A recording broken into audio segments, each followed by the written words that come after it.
twists and turns.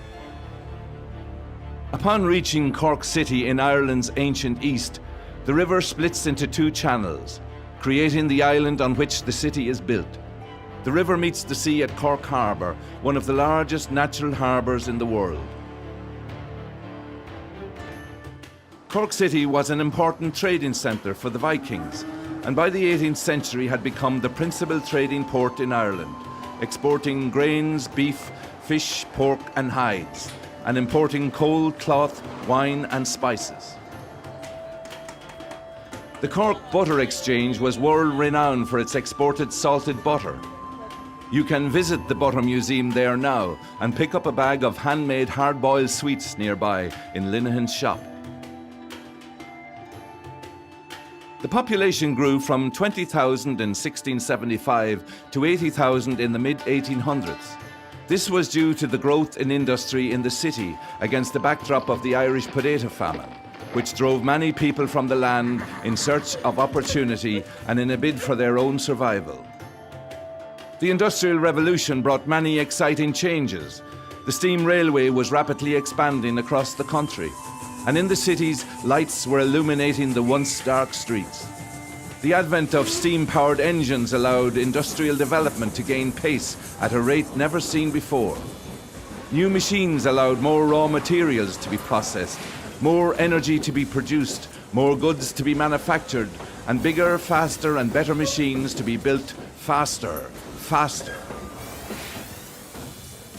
The city was bursting at the seams and was scarcely able to cope with its population.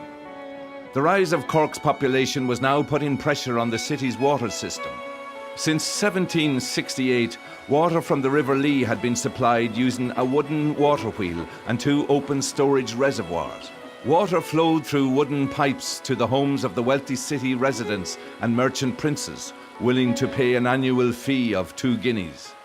Everyone else had to get their water from public cisterns or fountains.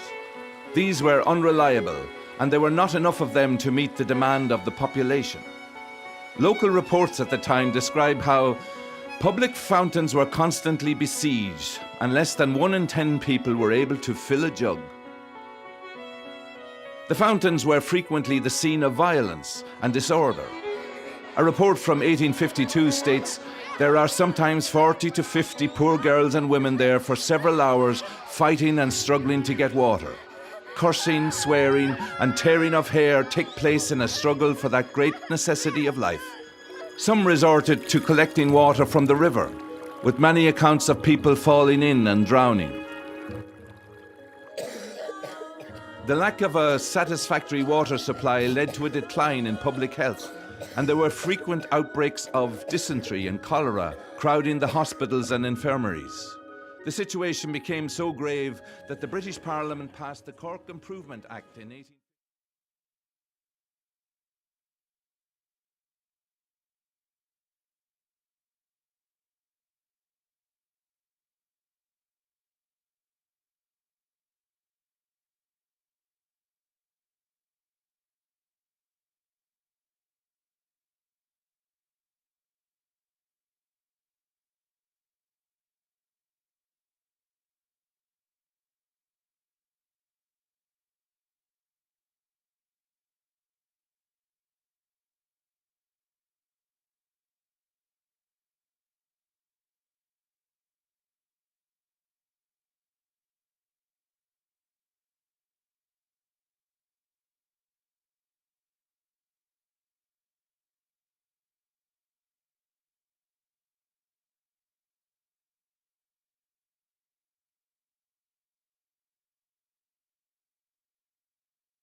She's always a woman to me.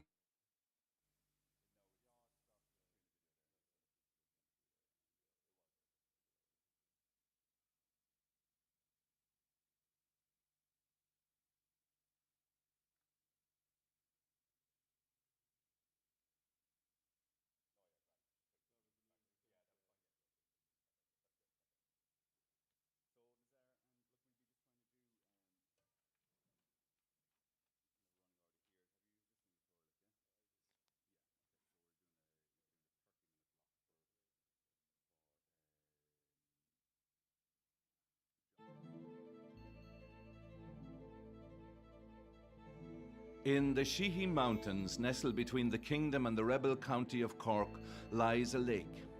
A mythical lake where St. Finbar, the patron saint of Cork, is said to have built a monastery on its island in the late 6th century.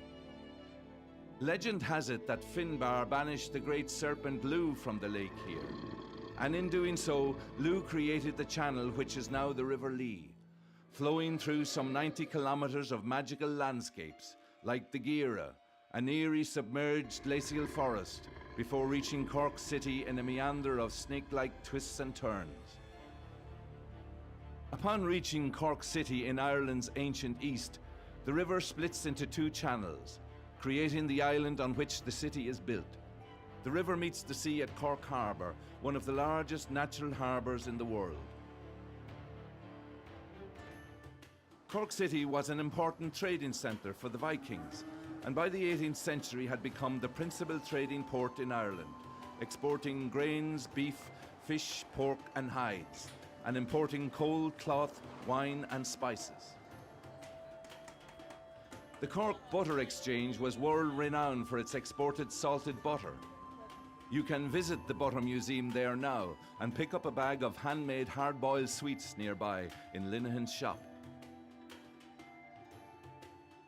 The population grew from 20,000 in 1675 to 80,000 in the mid-1800s. This was due to the growth in industry in the city against the backdrop of the Irish potato famine, which drove many people from the land in search of opportunity and in a bid for their own survival. The Industrial Revolution brought many exciting changes. The steam railway was rapidly expanding across the country, and in the cities, lights were illuminating the once dark streets.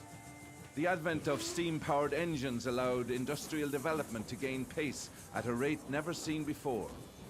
New machines allowed more raw materials to be processed, more energy to be produced, more goods to be manufactured, and bigger, faster, and better machines to be built faster. The city was bursting at the seams and was scarcely able to cope with its population. The rise of Cork's population was now putting pressure on the city's water system. Since 1768, water from the River Lee had been supplied using a wooden water wheel and two open storage reservoirs. Water flowed through wooden pipes to the homes of the wealthy city residents and merchant princes, willing to pay an annual fee of 2 guineas. Everyone else had to get their water from public cisterns or fountains. These were unreliable, and there were not enough of them to meet the demand of the population. Local reports at the time describe how public fountains were constantly besieged, and less than 1 in 10 people were able to fill a jug. The fountains were frequently the scene of violence and disorder. A report from 1852 states, "There are sometimes 40 to 50 poor girls and women there for several hours, fighting and struggling to get water. Cursing, swearing, and tearing of hair take place in a struggle for that great necessity of life." Some resorted to collecting water from the river, with many accounts of people falling in and drowning. The lack of a satisfactory water supply led to a decline in public health, and there were frequent outbreaks of dysentery and cholera, crowding the hospitals and infirmaries. The situation became so grave that the British Parliament passed the Cork Improvement Act in 1852, which allowed Cork Corporation to build these waterworks. In 1858, architect Sir John Benson was commissioned to design a new waterworks to supply clean water to the rich and poor alike. He increased the number of water wheels, introduced steam power, built new reservoirs, and installed cast iron pipes for water distribution. My design is based on an engine capable of raising 2 million gallons of water per day from the river to a reservoir 180 foot above. This fine engine allows 160 gallons of water to be raised with each stroke of the pump. The boilers were set by Mr. Carlyle of Belfast, and they're of course coal-fired. The building I have designed to house these engineering marvels stands proudly on the hillside. It is a beacon of architecture and design befitting a modern city. The construction was of local sandstone and limestone and boasts a 100-foot chimney. I am confident that my waterworks will ease the sorrow and suffering of the citizens of Cork and will be judged by the generations to come as a turning point in the development of Cork as a modern maritime city fit for world trade and commerce. By mid-1859, Sir John Benson's waterworks had the desired effect, and great improvements in the city's cleanliness and health of its population were realised. Watering carts can now be filled in less than a minute, and the streets were so daintily watered that even the footpaths are kept moist, one observer noted. Benson was again commissioned in 1863 and 1869 to design an extension to the waterworks to meet the increasing water demands of the growing city.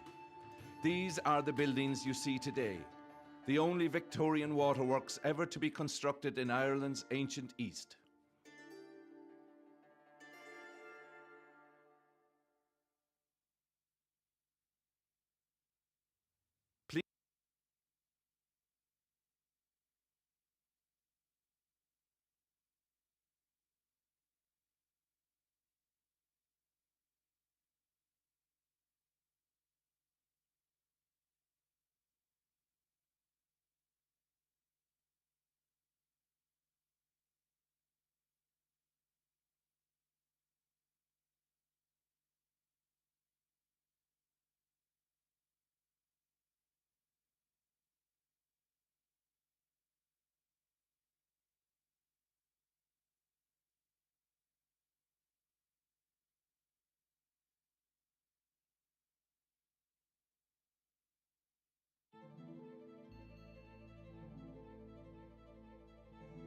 In the Sheehy Mountains, nestled between the kingdom and the rebel county of Cork, lies a lake.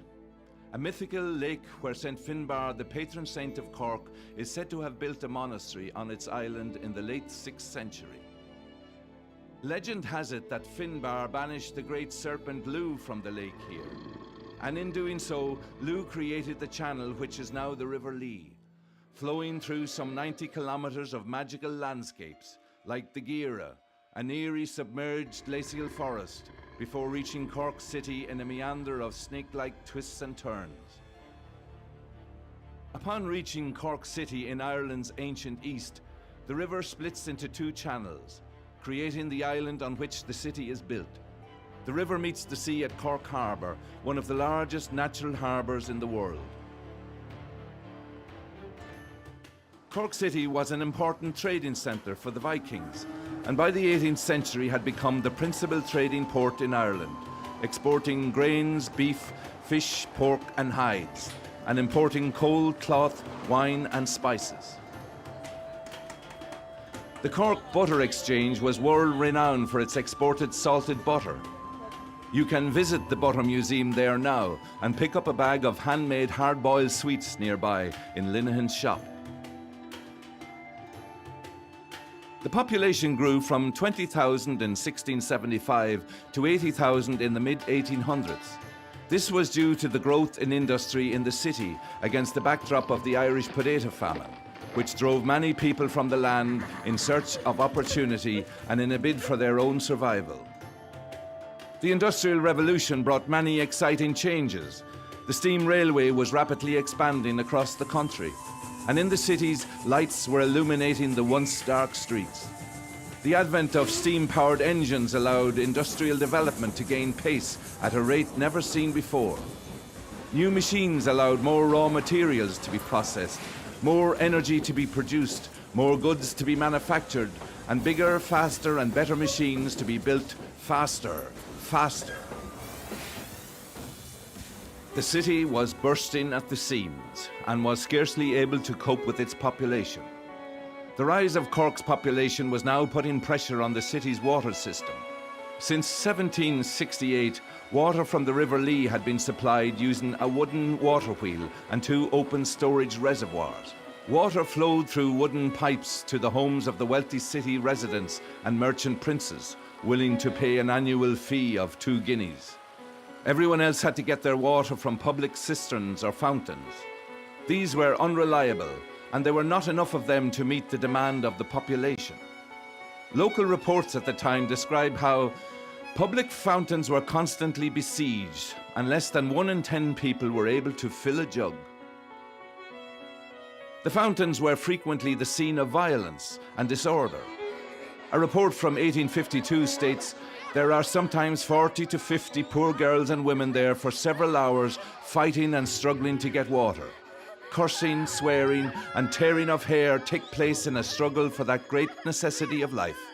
Some resorted to collecting water from the river, with many accounts of people falling in and drowning. The lack of a satisfactory water supply led to a decline in public health, and there were frequent outbreaks of dysentery and cholera crowding the hospitals and infirmaries.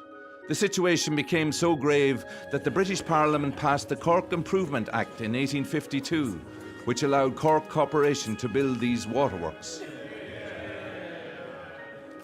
In 1858, architect Sir John Benson was commissioned to design a new waterworks to supply clean water to the rich and poor alike.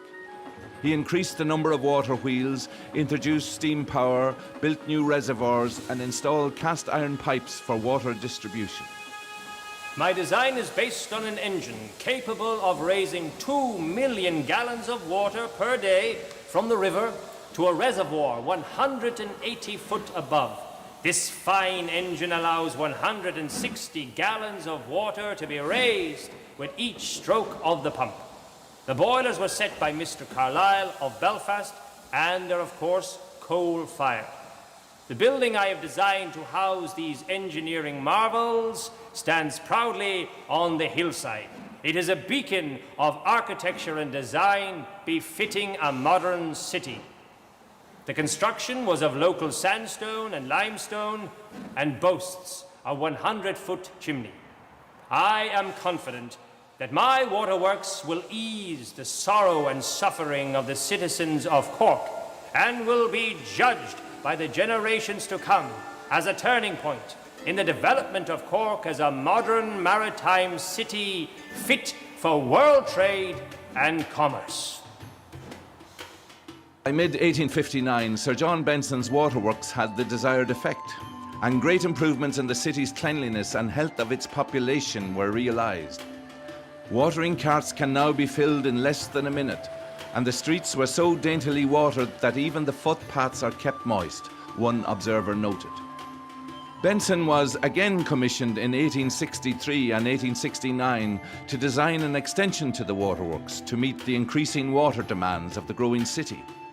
These are the buildings you see today, the only Victorian waterworks ever to be constructed in Ireland's ancient East.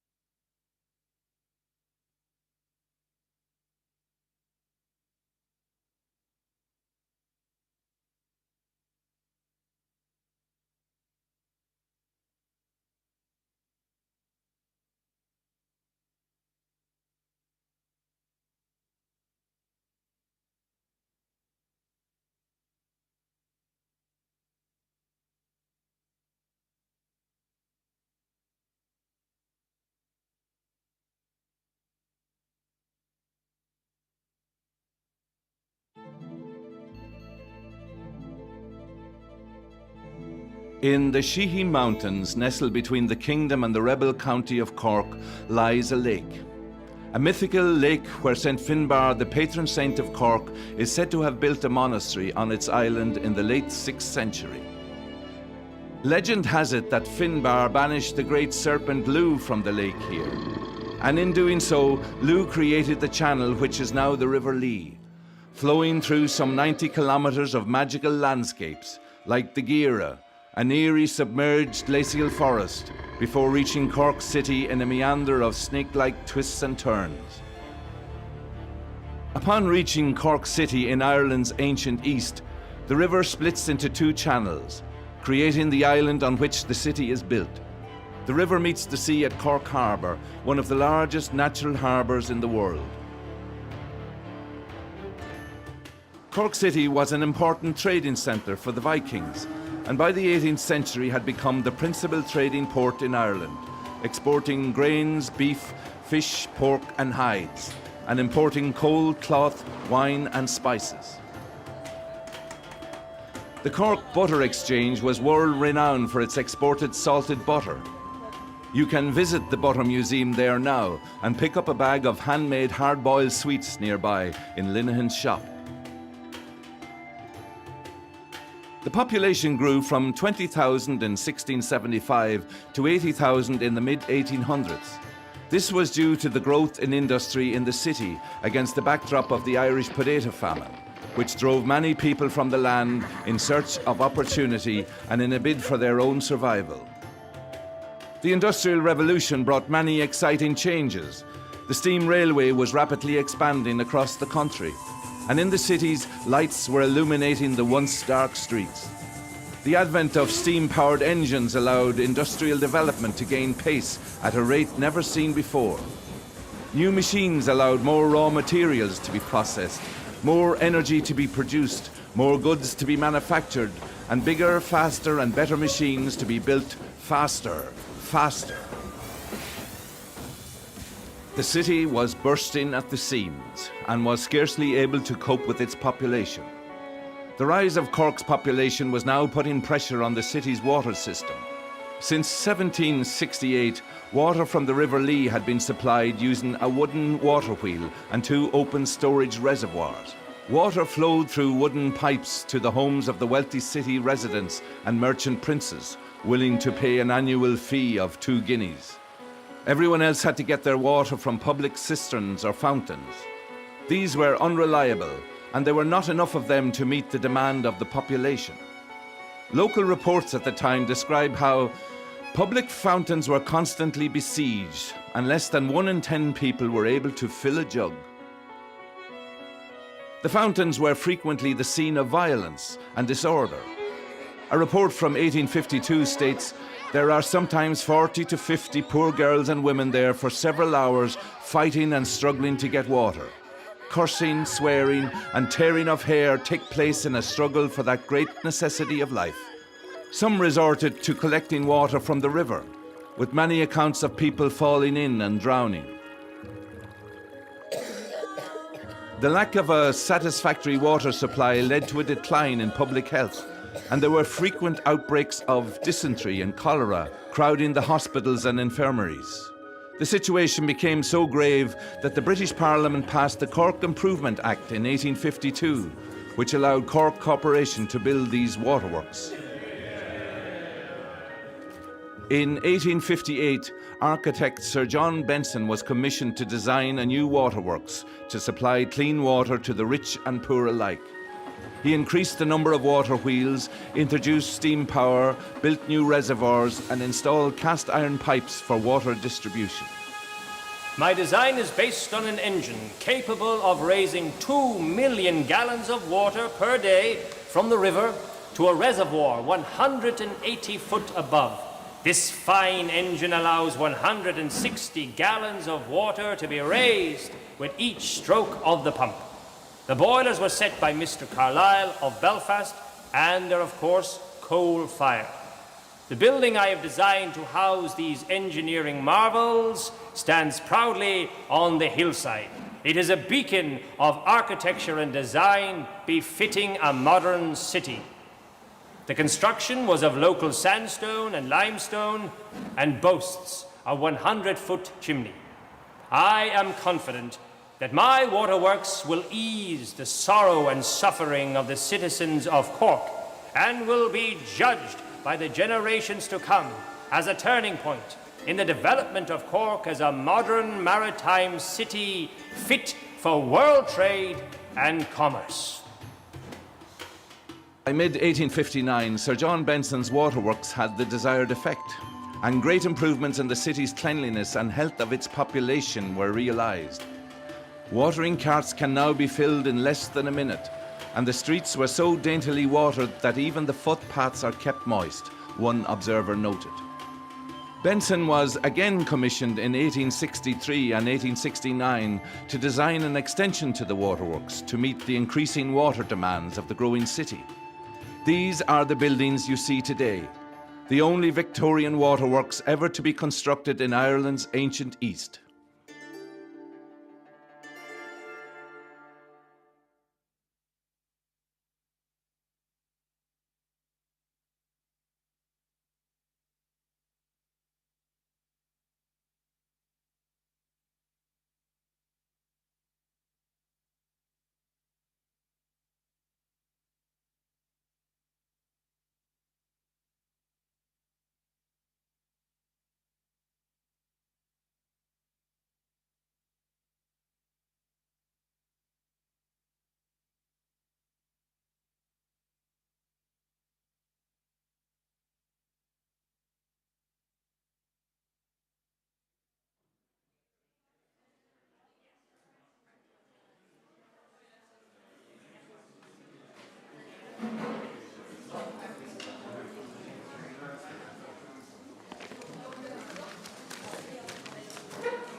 You all right?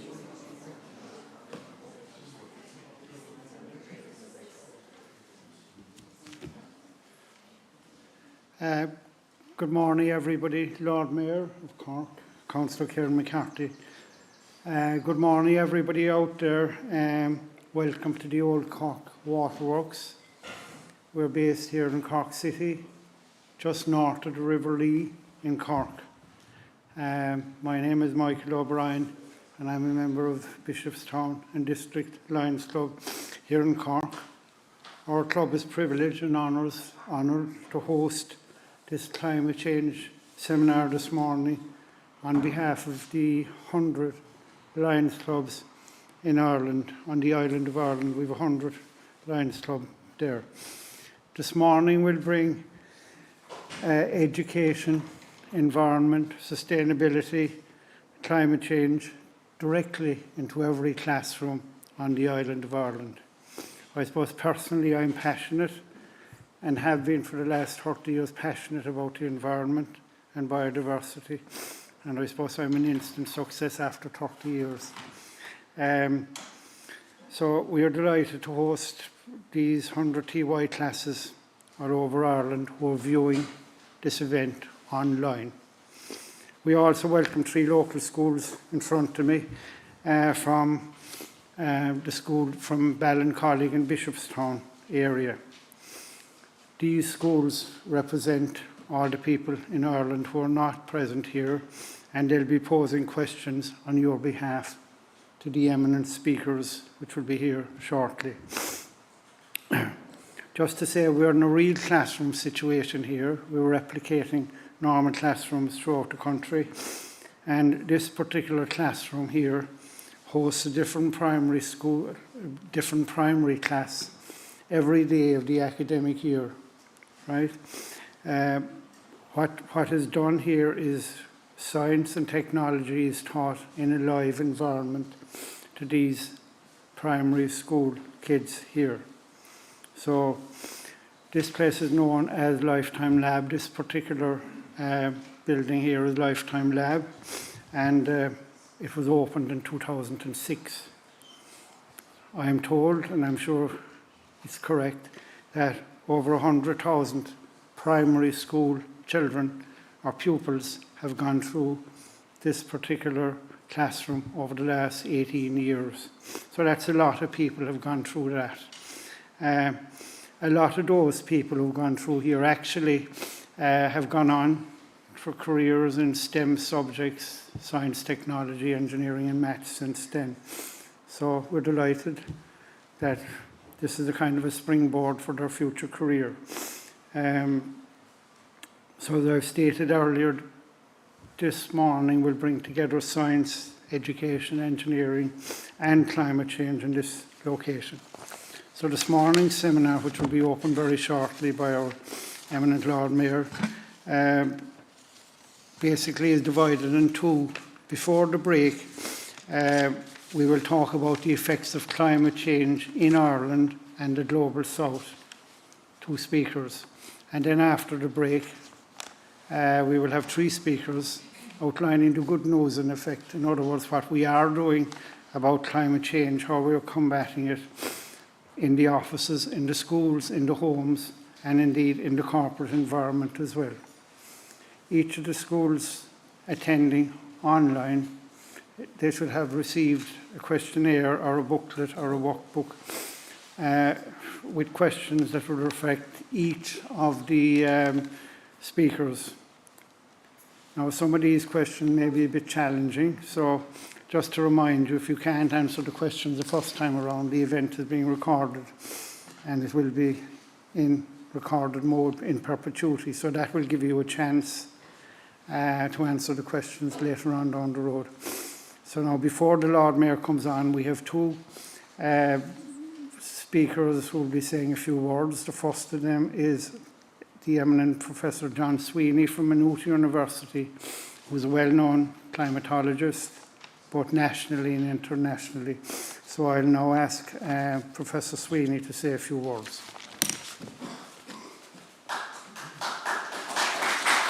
Good morning. I was delighted when I was asked to say a few words at the introduction to your day-long session on climate impacts today. I'm delighted because it represents a really impressive programme organised by 100 Lions clubs, and I think all credit to them for getting such a great programme together. I think you'll enjoy the day as it goes on, and you'll come away perhaps energised in terms of what you can and can't do to tackle this problem of climate change. Well, I've been modelling climate, I guess, since your mum and dad were at college, maybe even at school. And I have to say, in the first few years when I did that, I got really scared because I could see even then the kind of pathways that were down the line for Irish climate in terms of extremes, in terms of hardships, in terms of the kind of changes that society would have to make. And I resolved, I think, at that stage to try and communicate the message of the need to tackle climate change as a kind of a mission after those early days. I have to say, though, I was a complete failure. And all of my generation really were complete failures as well, because we have not managed to get across the urgency of tackling this problem. And in particular, we've not managed to appreciate that by delaying and by procrastinating on tackling climate change, we leave you, the younger people of today, with almost insurmountable problems down the road if we can't crack this problem once and for all. So that's why today is so important. You're going to hear a lot today about floods, about heat waves, about storms. And we know, of course, that we're in the middle of climate change here in Ireland. It's not something for the future. It's happening around us as we speak today. So we can't put it off any longer. We have to tackle it and we have to prioritise it. And you may notice that in the media over the past few weeks, there's hardly been a mention of climate. And that's sad because it means that people are putting short-term interests ahead of long-term sustainability. And long-term sustainability is what you as young people really should be tackling at the moment if you can. So I think at the end of the day today, I think you'll probably come away feeling that, well, I can make a small contribution. And you can act as an individual to do the best you can in energy conservation or water conservation. But you also have power. You have power as an individual collectively with your friends. You're going to become voters. You're going to become people who can become active in forcing the necessary changes that we're going to have to see in the future. So my message to you really this morning is don't be too pessimistic, be optimistic, because you can still choose a future. You can still choose a future that is more sustainable for yourselves in the years ahead. But really, what you shouldn't do after today is sit back and think you're helpless, or sit back and think other people will do it for you, because that sadly is not going to be the case. So enjoy the programme today. And once again, thanks and congratulations to all those Lions clubs who have put this very exciting programme together, and make the most of it. They're coming to you, which is quite unique. You're not going to them. So get the most you can out of today. And I think you'll go away feeling that there's a lot to be done in this area. Thank you very much.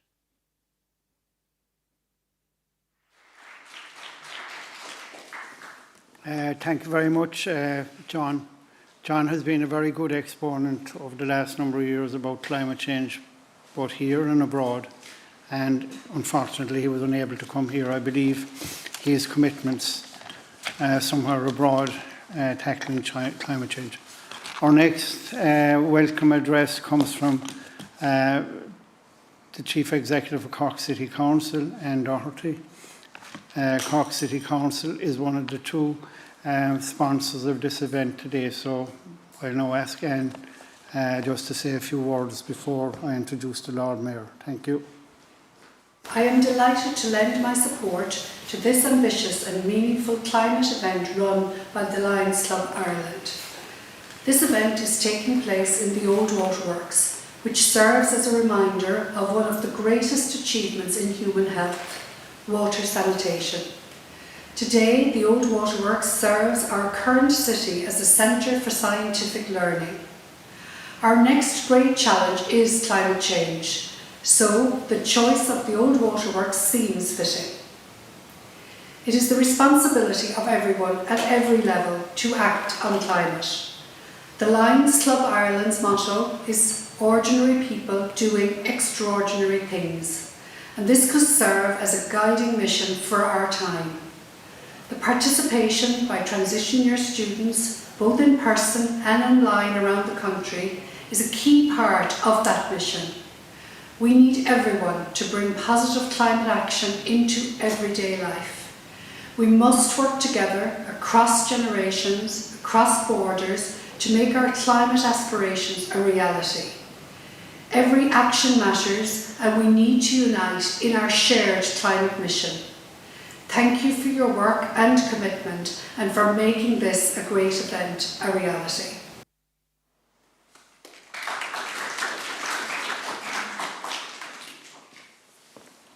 Thank you very much, Anne, for your kind comments. I now call on the Honourable Lord Mayor of Cork, Councillor Kieran McCarthy. Kieran has been working very closely on environmental matters over the last number of years, so I can testify personally to that because I worked with Kieran for many years. And secondly, I suppose everybody knows here in Cork that Kieran is a well-known historian here in Cork over many years. So now, ladies and gentlemen, I'll call upon Councillor Kieran McCarthy, Lord Mayor of Cork City, to say his few words. Thank you very much.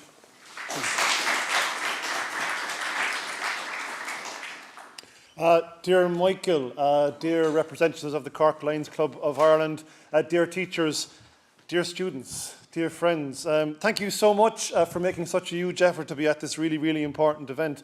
I have just three very brief reflections, if I may. And my first reflection is that, as Michael said, one of the things that I'm big into is like the history of Cork City. And if you plug the history of Cork City into, like we say, the history of environment and some of the environmental challenges, it makes for a very interesting study. What do I mean by that? Well, Cork is very, very blessed. Cork has gone through several phases, maybe, of development. So we had an early Christian monastery, we had Vikings, we had Anglo-Normans, we took our town walls down, there was suburban expansion. But when in each one of those phases, there's always been environmental challenges. In particular, our city is built on a swamp.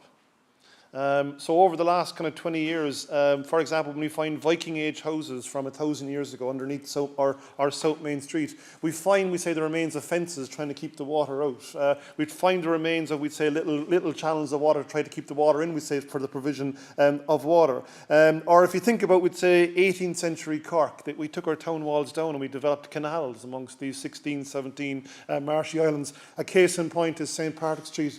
St. Patrick's Street once used to be a canal. And interestingly enough, we have accounts of people throwing their rubbish into the canal, which is now St. Patrick's Street, and eventually they'd fill up the canal because it was just that the waste was actually too much and the smell was actually too much. And then 20th century, 21st century suburban expansion, where there's issues about the growing rise of the car and the need for mobility and buses and trains and so on. And so Cork, right throughout the ages, has been no stranger to the debate on how do we meet actually environmental challenges. And somewhere in the early 2000s, this building here was harnessed to add to the debate on, well, we need to keep moving on the environmental, what I call the green agenda debate. And this is an old waterworks dating to the 1760s, and then it was built further upon in the 1860s. So you can see that you are in an old room here, where they did actually try to move different equipment around. You can see it's converted into a classroom, and then there's a steam engine complex just across the way, and then the reception building is another complex. And we're very, very blessed to have a place that tells a really, really great story. But probably its greatest story, apart from the pumping of water right across the city in the 1700s and 1800s, is that it was created as a venue called the Lifetime Lab in the early 2000s. Brainchild of someone like Michael O'Brien when he was working with the city council itself. And also, it was supposed to be a place where people could actually come to learn more about the environment. So the classroom that you're in is about learning more about the environment, how do we meet those particular challenges. But as well as that, over the years, the Lifetime Lab wasn't happy enough just to bring people in here. It actually began to bring people out to the wider world. And so through the vision of, I see Mervyn Horgan is down the back. Mervyn has been developing a carnival of science, so trying to get people more involved in science and STEM and looking at the green agenda world a lot more. And that's a really, really great story. And I would also like to congratulate Michael that when he was in Cork City Council, he also developed what I call an outdoor lab space. This is an indoor lab space, but he was also involved in developing a thing called Tramore Valley Park. I don't know if anyone here knows Tramore Valley Park. Once used to be a landfill. It was capped over. It's now this 180 hectare park. It's really, really, really, really impressive. But my first message is that really, through the ages, there's been many, many challenges when it comes to trying to look after the environment, environmental challenges within Cork City. But I'd say it's only through buildings like this and the complex like this where maybe the seriousness of taking it a bit more seriously has been upped. I would have to say, since the Lifetime Lab came into being, since Tramore Valley Park came into being, it leads to my second message. There's a lot more focus now on the environment and the green agenda.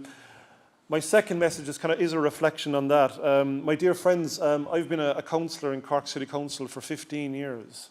And I'd have to say it's probably only in the last 5 years where the council actually began to look at a climate action plan. There's been soft thinking on a climate action plan, and we've had very, very good operation directorates. But it's only in recent years that we're really coming to grips that there is actually a big challenge there.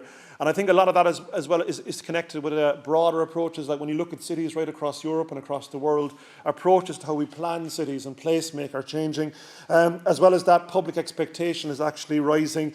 And my dear students, this year, Cork City Council published a climate action plan for the first time ever.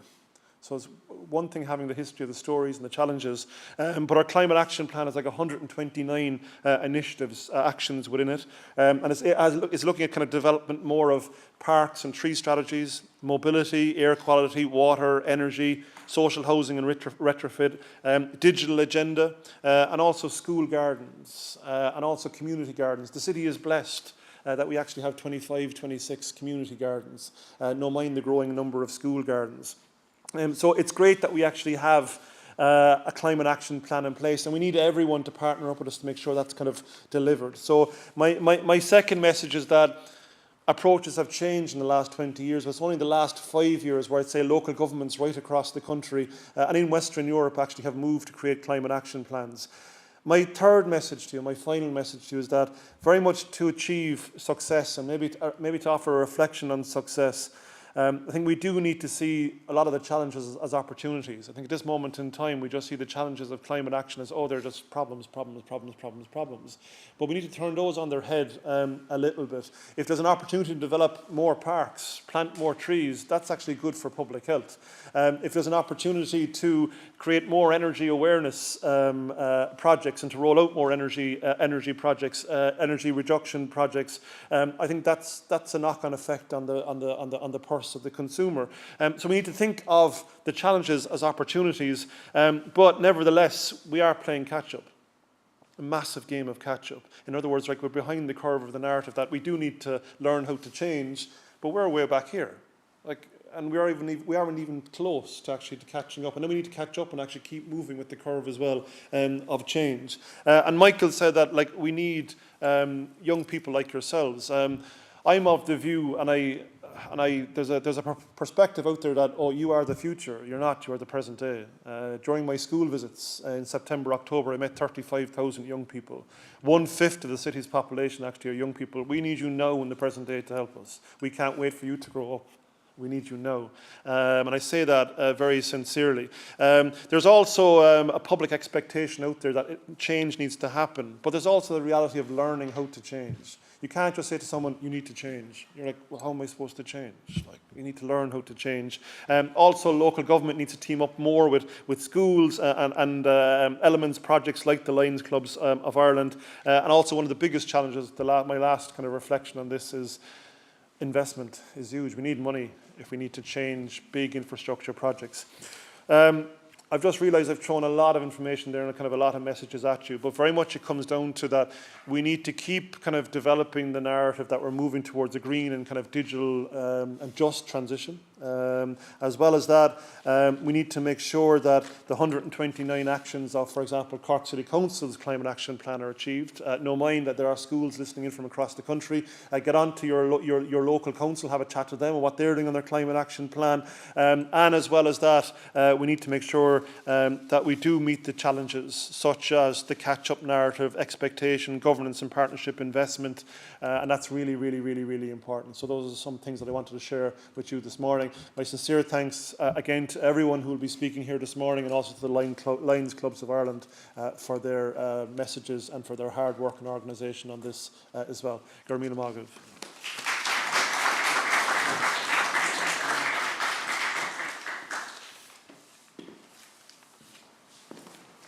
Thank you, Lord Mayor, for those words of wisdom, and I hope that the people here will take some of the messages on board.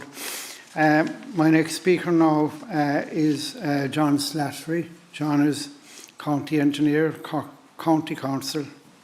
So we have Cork City Council and we have Cork County Council here this morning. John is a former colleague of mine, and John graduated from UCC in 1995 with a BE in Civil Engineering.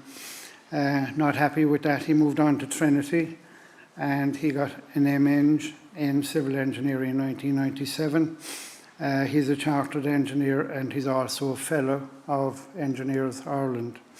He has worked in many design consultancies, and in 2004 he saw the light and he joined the local authorities. So he's worked in water services, drainage, roads, all the usual areas, flood relief, coastal engineering. And John is currently acting county engineer with Cork County Council. John will be talking this morning for 30 minutes about local impacts of climate change here in Cork and also nationally. And John will be taking questions and answers then for 5 minutes after his presentation. So I now call on John to make his presentation.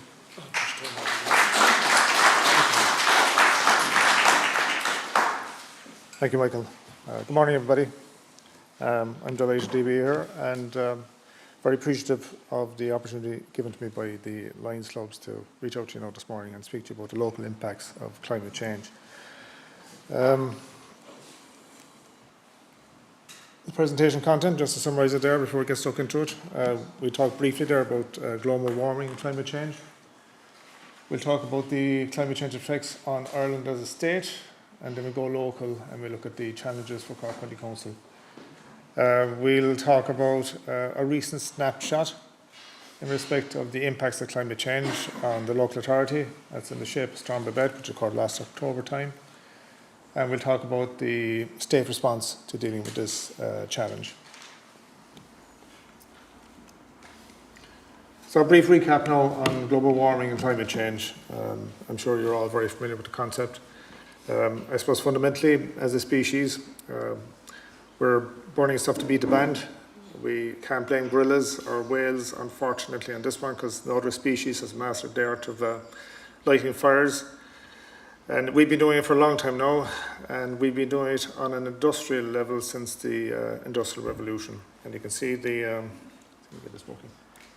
the upward trend from the 1940s all the way up to present day. You can see the 1 degree Celsius there for 2020, and you're all familiar with the 1.5 degrees Celsius that is being predicted by scientists as being a tipping point in terms of the effects it would have on climate change. So the scientists, they estimate that global surface temperatures will exceed 2 degrees Celsius. That's above pre-industrial levels by the end of the 21st century. And climate or rainfall intensity increases by 8.2% per degree of global warming. Okay. So, in terms of climate change effects on Ireland, one of the main effects, given that we're living in a wet country, is the increasing frequency and severity of rainfall events. And you can see a photograph there of Rosscarbery from about 3 years back. A cloudburst style event, very localised, very intense rainfall, resulting in significant flooding in the village. July 2013 or 2023, I beg your pardon, last year was the wettest on record, and winter 2023 we had a whole series of named storms, including Babette. Ciarán passed us by, but had devastating effects for England, where I think there was 10,000 properties flooded. And there was also Debbie. For Babette in particular, we had rainfall gauges around the city area, particularly in the east of the city, recording over 120 millimetres of rain in 24 hours. Okay, so in the context of roughly 1,200 millimetres of rain falling in the county in a year, 120 mils in 24 hours is a huge volume of rain to fall in such a short space of time. The other big effect from Ireland's perspective in terms of climate change is rising sea levels.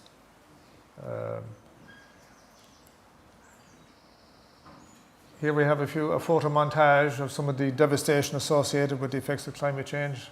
On the far left, we got a photograph there of a bridge that's been washed away. That's from the Inis-Owen Peninsula in Donegal. From a number of years back, there was 15 structures washed away in that cloudburst event. The middle photograph is a recent one from Sheepshead Peninsula here in County Cork, showing a local road having been washed away by a storm event, and that wasn't what would have been considered to be a serious storm event. But you can see the effects of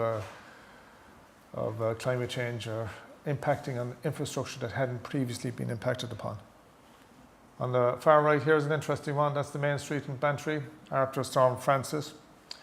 There's a culvert underneath that main street, a stone arch culvert. And the surcharged water was surcharging in the culvert, which meant that there was no free surface in the water, and the water was under pressure within the culvert to such an extent that it went through the walls of the culvert and pushed the road up from underneath and damaged about 200 metres of road in the main street in Bantry. Again, never seen previous. So the challenges for Cork County Council and the City Council. We get a lot of rain here, as you're no doubt aware. There's an extract there from Guidance Note 40 from the Met Éireann showing contours for rainfall depth for the year. And I mentioned 1,200 there millimetres per year as being typical for the county. You can see the heat map there of Ireland on the right, where red is the heaviest and blue is the lightest.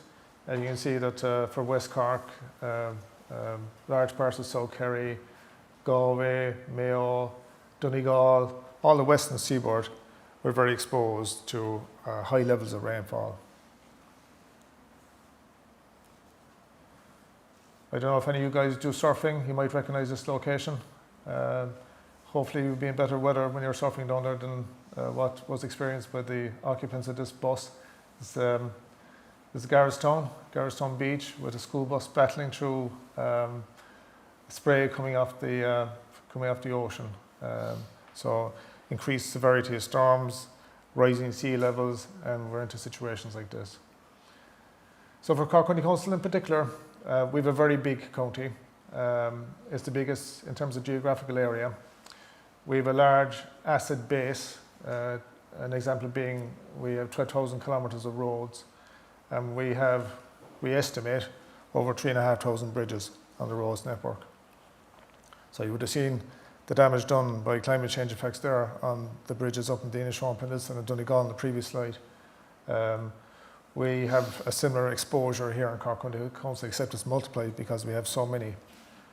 In terms of coastline, we have the second longest coastline in the country after Mayo. I'm not sure how Mayo County Council came up with that figure. It must be some kind of fractal analysis. But we have our coastline estimated at 1,200 kilometres. And along that coastline, we have over 200 coastal assets like piers, slipways, and so on. So again, highly exposed to the effects of climate change.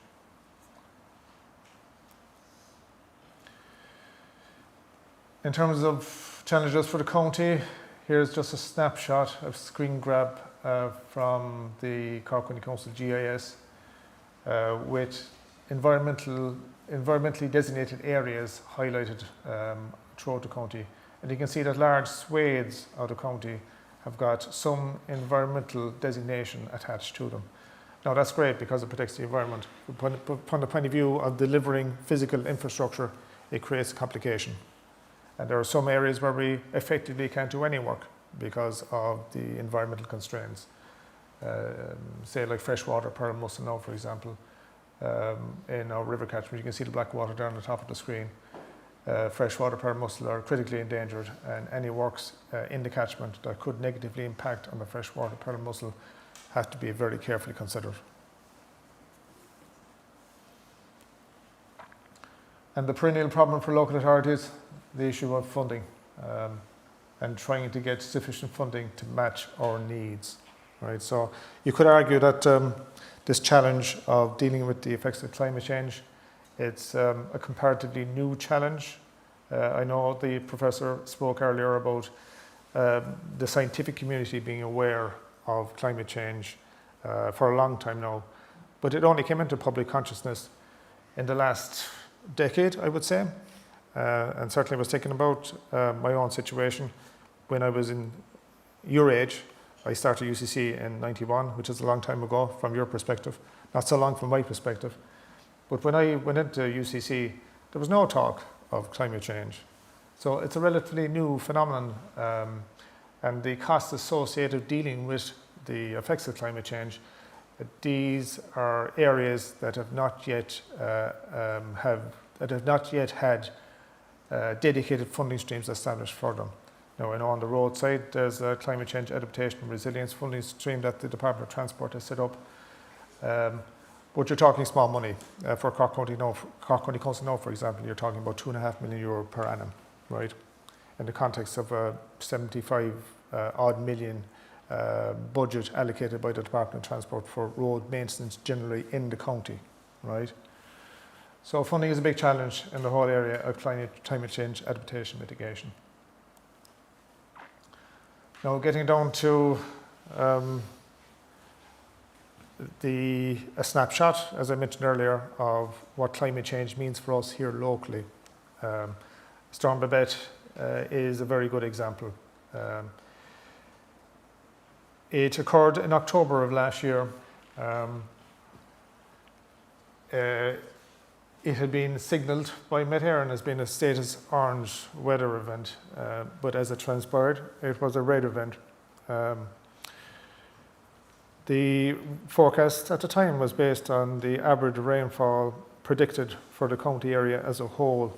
And because the county is so big, if you average a large amount of rainfall in a small area over a larger area, it doesn't look so bad. So we were caught out by the status orange weather alert.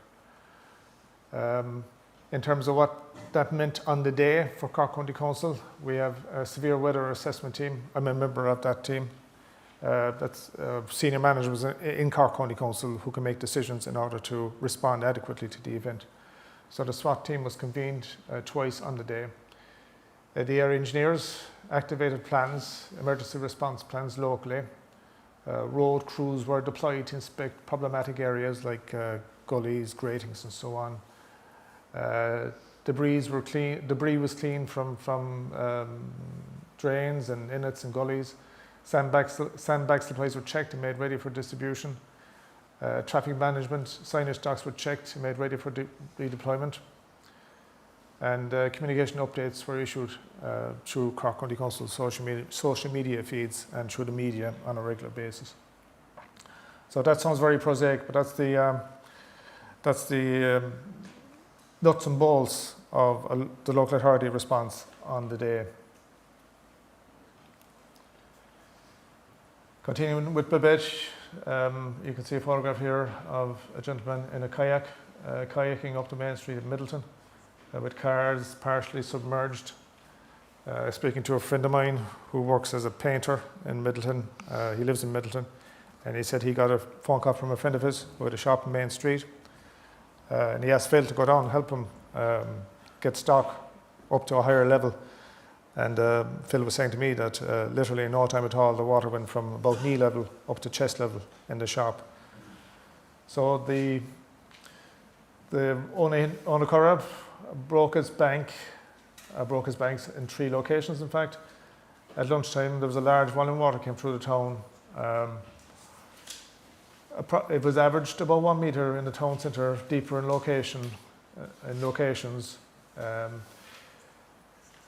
And the roads crews that were deployed earlier in the day, they were joined by the Cork County Fire Services and An Garda Síochána at the scene. So some aerial drone footage of the extensive flooding of Middleton on the day of Babette. You can see large areas of the town were flooded. Now, in terms of numbers, there was 395 residential properties affected. Now, that's an easy stat to throw out, but when you bring it down to the level of each individual property, and each individual property being a person's home, it makes for frightening reading. There was 286 commercial properties affected. And the hydraulic analysis that was undertaken by Arab consulting engineers, who were the technical advisors on the Middleton Flood Relief Scheme project. Their hydraulic analysis indicates that the flood that occurred in Middleton in Storm Babette, that aligns with the flood that was modelled for the 100-year event. So statistically speaking, that an event of that magnitude, that's only likely to occur once in a 100-year period. So that will indicate the severity of the event.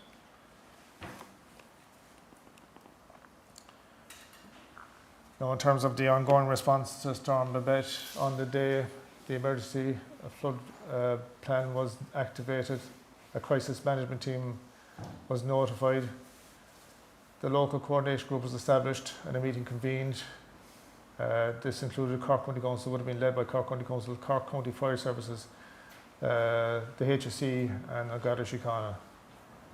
A control centre was established in the Middleton Fire Station, and members of the Defence Forces, the Fire Services and the Civil Defence were deployed. A rest centre was also established, and the focus of Cork County Council on the day was protecting life, right, within the flood zone. So you can see the scrambling that would have occurred on the day by the various state bodies led by Cork County Council in order to try and protect life in the flood zone. And I suppose when you think about it, we're very fortunate that there was no fatalities during the flood event.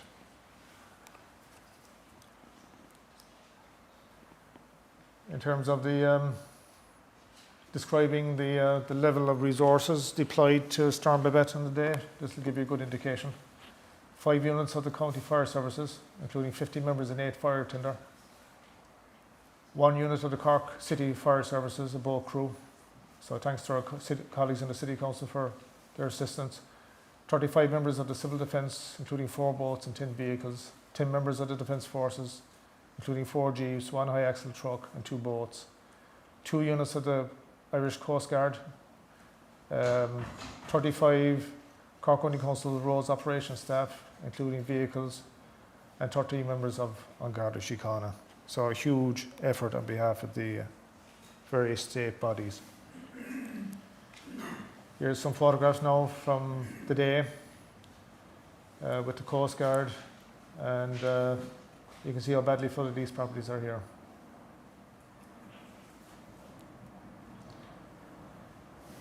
You've got more photographs there from the main street, people being rescued with boats. You've got the Civil Defence here, or the Army actually, assisting in the fitting of sandbags. I suppose it's important to point out that this is an emergency situation, so in emergency situations it's all hands on deck, and all hands include for hands outside of Cork County Council. And at Cork County Council, as a local authority, we wouldn't have the resources to deal with this level of crisis. So we're dependent on the other state bodies to assist us in a crisis such as this. So we're grateful for their assistance. Now in terms of costs, the county-wide overall impact of storm damage for Storm Babette specifically is estimated to be up to 68 million. Of that, 16 relates to national roads damaged county-wide, most of those in East Cork. Similarly, regional local roads county-wide estimated up to 55 million, again primarily in East Cork. And the emergency response and clean-up costs over 4 million, 4.4 million. So a significant cost there to be borne in dealing with the impact of Storm Babette. Here's some photographs there of damage done to bridges in East Cork as a result of Storm Babette. One bridge completely washed away there on the left, and one bridge there with an abutment completely washed away. So significant works required. Now, what's the state response to the effects of climate change in the context of flooding? It has been the Middleton Flood Relief Scheme. The last time Middleton was flooded was back in 2015. And in 2017, the Middleton Flood Relief Scheme was initiated. Now, the OPW are the statutory authority, and they're committed to delivering the scheme. And it's supported by a 1.3 billion fund for flood relief schemes nationally through the National Development Plan. Now, Cork County Council is acting as an agent for the OPW in the delivery of the Middleton Flood Relief Scheme, and has done so in the past in relation to other flood relief schemes like Mallow, Skibbereen, Fermoy, Clonakilty. We're also delivering Bantry Flood Relief Scheme at the moment as an agent of the OPW. And we also do a lot of what we term minor works for the OPW locally in Cork. These are OPW funded works, but are delivered by Cork County Council. Arup consulting engineers were appointed in November 2016 to provide the engineering and environmental consultancy services. So the scheme kicked off from 17 after their appointment. So in terms of the flood relief scheme as a whole, these are normally subdivided into 5 stages. We're at the end of stage 1, which is the difficult stage, because it's a stage that involves a lot of detailed analysis in order to allow us to arrive at the preferred option for the scheme. So we're now in stage 2, which is essentially the statutory planning and consensus process for the scheme. And the work that we've done in stage 1 will give us a robust scheme that we're hoping will survive the consensus process. Now, in terms of the scheme itself, it's a complicated scheme. It's got 6 flood areas, and it's got 4 flooding mechanisms. And I think it's the only scheme nationally that's got 4 flooding mechanisms. So you have fluvial or river flooding, pluvial or surface water flooding. We have tidal, and we also have groundwater, unusually enough, because the geology or hydrogeology around Middleton, it's karst. So that's a complication in the design of the scheme. So we, as a result of that complication, we have spent about 3 years modelling measuring and modelling the response of the karst catchment to rainfall events, to try and ensure that whatever scheme that we're bringing to the consensus process, that it's a robust scheme that can deal with the flood scenario. So I picked this photograph deliberately because I wanted you to focus on the girl who's facing the camera. She's Barbara O'Brazil. She's the project lead for our consulting engineers delivering the flood relief scheme. Now, Barbara is a civil engineer. She has got a speciality in designing flood schemes in hydraulics, hydrology, and she is making a difference for her hometown. She lives in Middleton. So when the scheme is ultimately delivered, Barbara will be able to stand back and point to the work that has been done and say that she had a big role in delivering that work. So that's something yourselves as students might consider a career in engineering, and it would enable you to get involved in the delivery of climate adaptation and climate mitigation measures. It's certainly recommended. So in the context of this photograph, Barbara is talking to 2 residents from Middleton. So part of our process is extensive public consultation. So we've had 3 public participation days, or PPDs as we call them. And you can see the high level of attendance at these PPDs, with up to 210 for the second PPD. So there's a lot of interest in Middleton around the delivery of the scheme. And I say if we were to run a PPD tomorrow morning, we could have 1,000 people at it as a result of the unfortunate occurrences around Storm Babette. But it's we're lucky that we're living in a liberal democracy, and people get a say in things that affect their lives. And even something as like a flood relief scheme, there is that democratic component where people are given a space in which they can make contributions to the overall scheme and its development. So I think that's important. You see now on the next slide some of the issues that were raised in those public participation days, like natural flood management. This is, I don't know if you heard of the concept of leaky dams upstream of settlements as a kind of a soft engineering measure to reduce or take the peak off the flow in the river before it hits the settlement.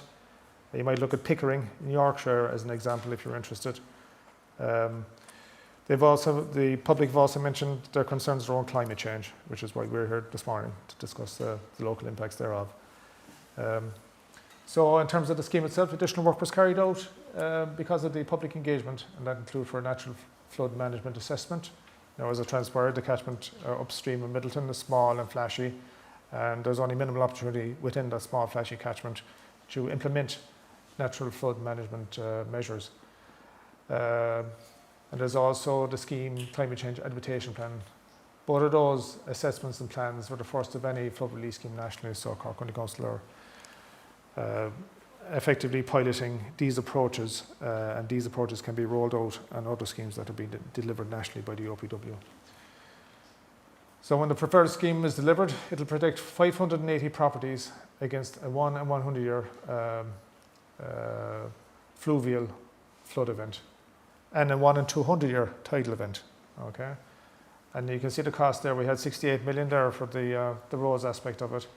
The scheme itself, the flood relief scheme itself is currently estimated at €50 million. So these solutions are not cheap. In terms of the flood relief scheme and Storm Babette and what it did to the scheme, there's a post-flood event report was prepared by the technical advisor to consider the impacts. I said earlier that the flood mechanisms and the extent of the flood align well with those predicted by the hydraulic modelling, and you can see the link there on the slide that will give you the report, the post-Storm Babette report on the flood relief scheme website. So I think this is my final slide. The blue is the 1% AEP, or the 1 in 100 year flood event, and the hatched red is the actual flood extents of Storm Babette. So you can see there's very good alignment there. So from the consultant's point of view and from our own point of view as the lead local authority here, this gives us confidence that the hydraulic modelling that we conducted to date will align well with reality. So it gives us confidence going forward. So that's the local effects of climate change and what Cork County Council and the other state bodies are doing to try and grapple with the issue.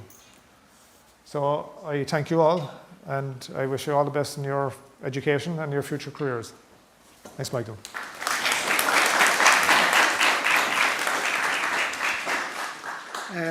Thanks, John. It's very interesting. I mean, Middleton is very complicated. Before I ask the students from this morning from Kalash to call them the questions, I just have one question for John. I come from a hydrogeology background. Just wondering, how can you stem flood water, if you like, coming up vertically upwards from a karst or a limestone hydrogeology point of view? How can that be incorporated? Well, within the flood defences are largely walls and embankments, and within the flood defences, an allowance is made for water that will come up to the ground. But outside the flood defences, measures are incorporated into the design of those flood defences, those walls and those embankments, to try and prevent groundwater coming in through or underneath them.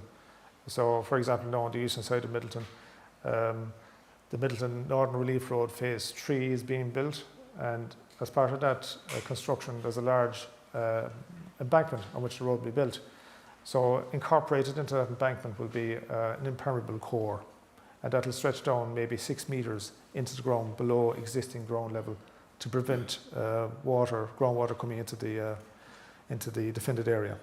So expensive and complicated engineering solutions, Michael, is the short answer. 10 to the minus 6. Okay. No. Okay, that moves me on into the next stage. Questions for John. We have 3 people this morning asking questions. We have Mira, Oisin and Molly. So maybe I'll ask Mira first just to pose the questions for your question, please.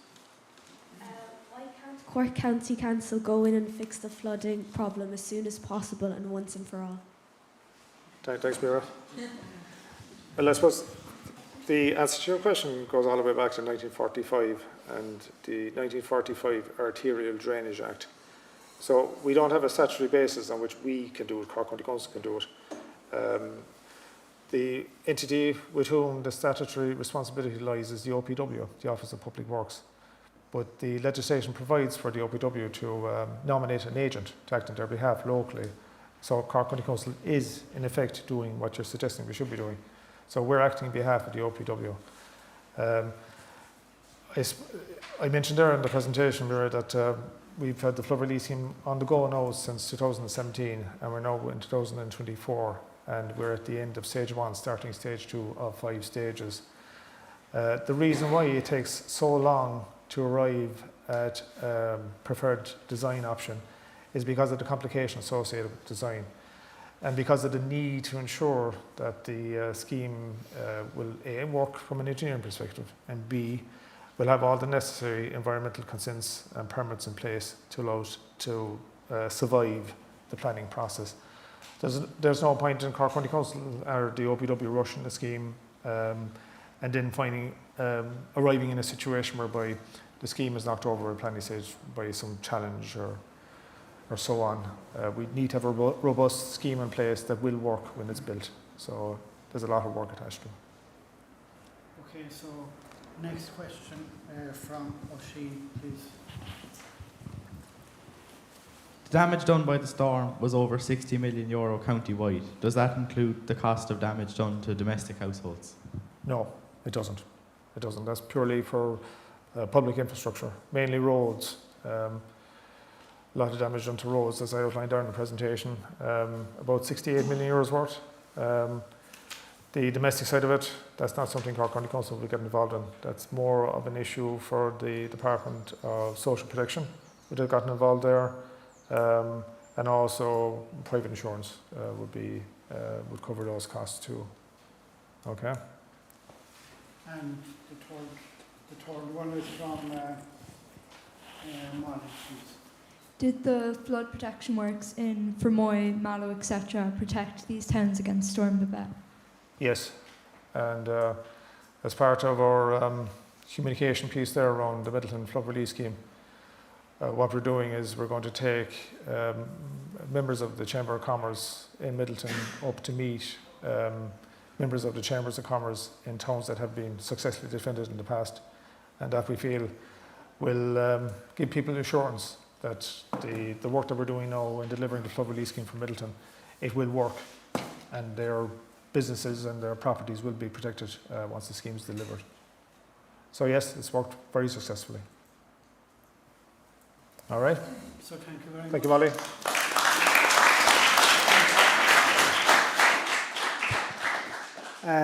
Thanks very much, John. I mean, John has given us the local perspective of climate change, in other words, how it impacted here in Cork. So the next perspective is from the global south, and nobody better to give that opinion than the people who are actually there on the ground themselves. That's gold. And I call on Jim Costello, who has two roles today. First of all, he's president of our Lions Club in Bishopstown, and he's also very deeply involved with gold internationally. So I'll call on Jim to chair the next session, and I hand over to Jim Costello. Thanks, John. Roisin and Sarah, do you want to come up and take your position? Thank you very much, Michael. As Michael said, we're now going to go on a journey from our native Ireland and see the impact of climate change in Africa and globally, or in the global south, as was mentioned in the title. As Michael said, I'm Jim Costello. I'm very proudly president of Bishopstown and District Lions Club today, because it's a great, and congratulations to Michael for running this event for us today. And also I work with Gold Global, and I will chair the event, but we have two lead presenters. The two lead presenters are Roisin and Sarah. Just to give you some background on Roisin and Sarah, they both work for the Global Citizenship arm of Gold. Now, what the Gold, Roisin will explain what that does, but Roisin has been with Gold since 2022.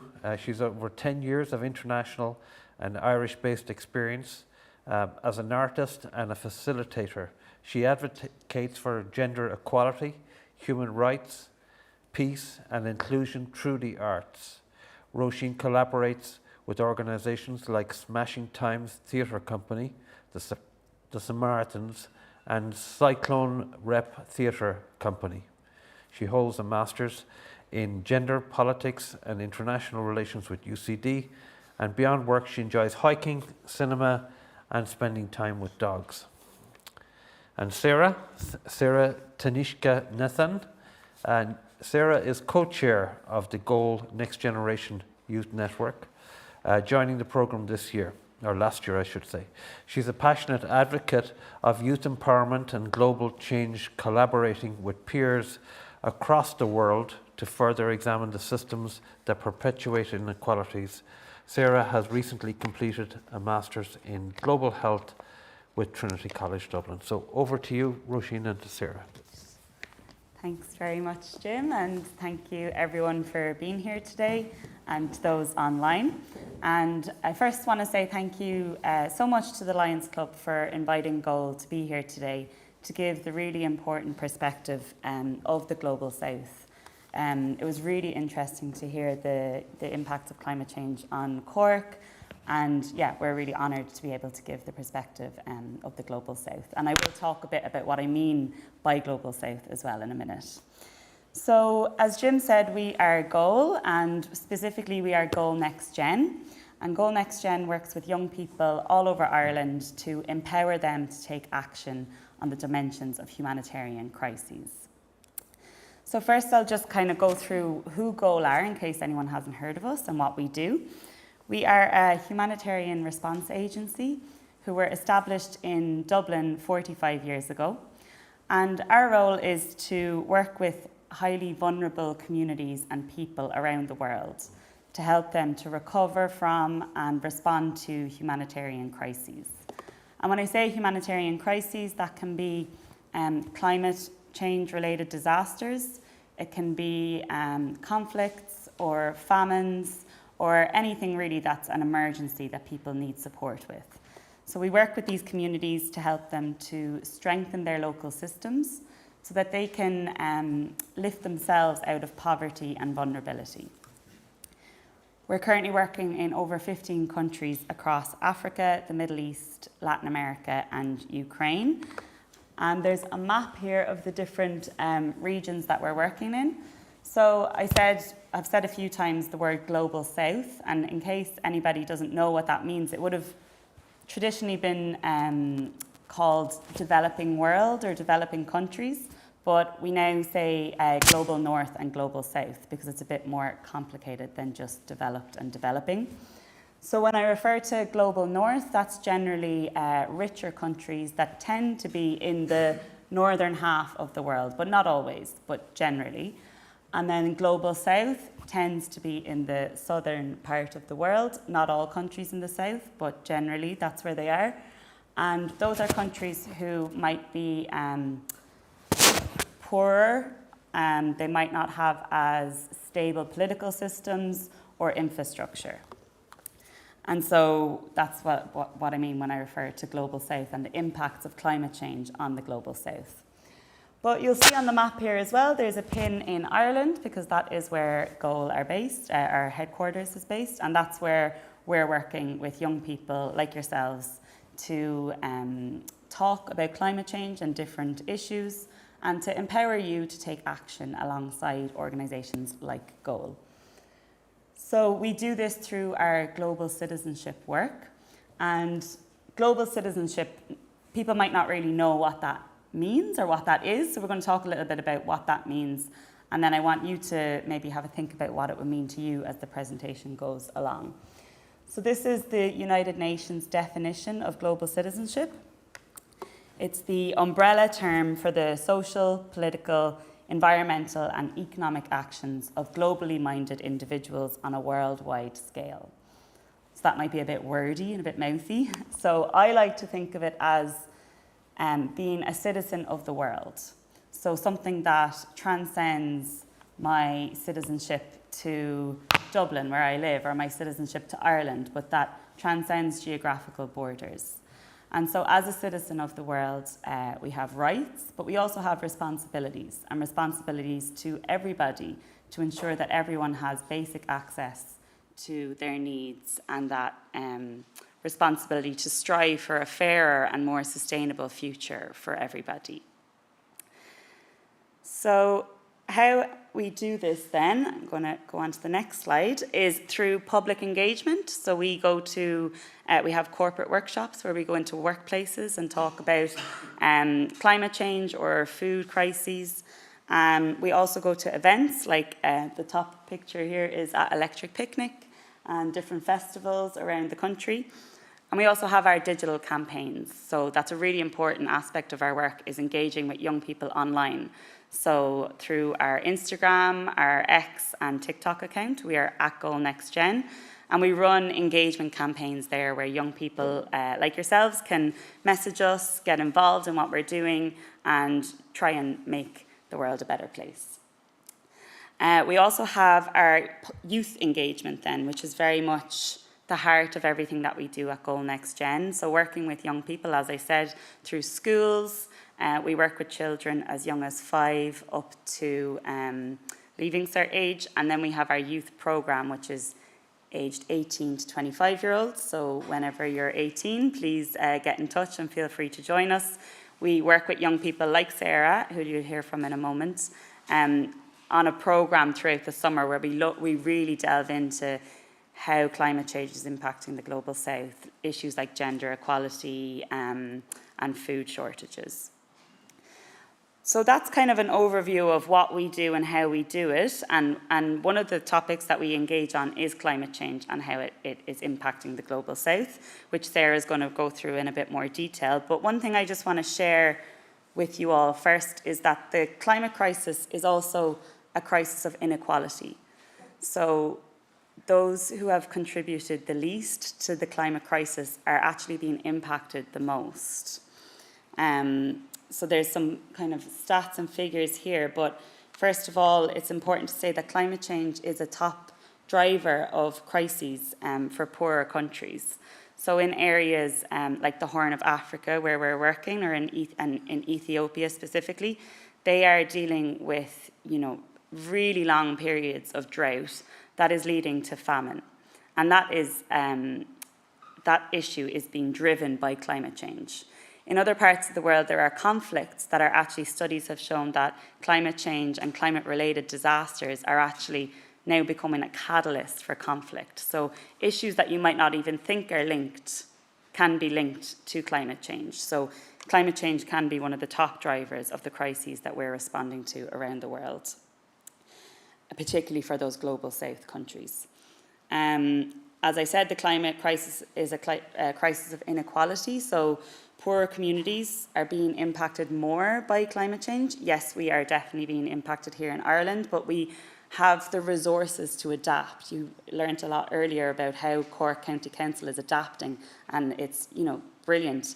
But some of these countries in the Global South don't have the resources to adapt. So they're being disproportionately impacted, and then they have less resources to adapt to the crisis. The poorest half of the world, which is nearly 4 billion people, are responsible for only 12% of all greenhouse gases. So you can really see there that that's half the population of the world has only contributed 12% to greenhouse gas emissions. Poorer countries are estimated to bear 75 to 80% of the cost of climate crisis. And rich countries, or more global north countries, have contributed over 90% of human-induced CO2 emissions and are responsible for 37% of current emissions. So that's a lot of kind of different stats and figures, but just to give you a sense of that inequality of the climate crisis, and how for us at Goal Next Gen, we feel that we do have a responsibility to our fellow humans in the world to try and support them and have solidarity with them as they're tackling the climate crisis. And luckily, the global community knows this. We know this, and we do want to make the world a better place. So in 2015, the United Nations came up with these 17 Sustainable Development Goals to try and tackle the different problems that the world is facing. So I'd love to just get a show of hands in the room to see, have you seen these before? Have you looked at these in school? Can I see? And for you, those online, you can have a think. Yeah, okay, so yeah, schools are brilliant for educating on the Sustainable Development Goals. I do this presentation with workplaces, and a lot of the time people haven't heard of these. So I think that the younger generation really gets it, and you do understand the need and what's happening in the global community to make the world a better place. So I find a lot of hope in the goals. There is a lot of them, but luckily, one thing, I'm not going to delve too much into them now, but just to say that if we have a positive impact on one goal, it can have a knock-on effect on another. So if we hone in on goal number 13, climate action, if we were to make progress globally on climate action, that would have a massive knock-on effect on zero hunger, for example, or no poverty, for example. So it's not as overwhelming as trying to achieve all these 17 goals separately. They are all interconnected. So I'm going to just take 2 or 3 minutes, because we've been talking to you for a long time. So I'd like for you to maybe just work in pairs for 2 or 3 minutes. And those online, if you can turn to the person that you're sitting next to, and just discuss what you think, if you have any knowledge of the goals, or even if you don't, what connections can you identify between climate change and some of the other goals or other social justice issues? So that's kind of part A. So what connections do you see? Earlier on, we heard about how even, having more green spaces can impact positively on health, for example. And then can you identify any co-benefits of taking action on climate change? So I'm going to give you 2 minutes, 2 to 3 minutes, to just turn to the person next to you, or in threes if you're sitting in threes, and see what connections you can see between climate change and other issues.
Okay, so we might just come back to the room, and it's great to hear so much chatter. Yeah, it's always kind of, we prefer to do interactive work with young people, so it's nice to hear your voices. So I'd love to maybe just hear from 1 or 2 pairs really quickly about some connection that you identified between climate change and other social issues. So I might just pick someone for time's sake. I heard some great ideas here from these 2. Will we get you a mic? Yeah. Thank you. Thanks.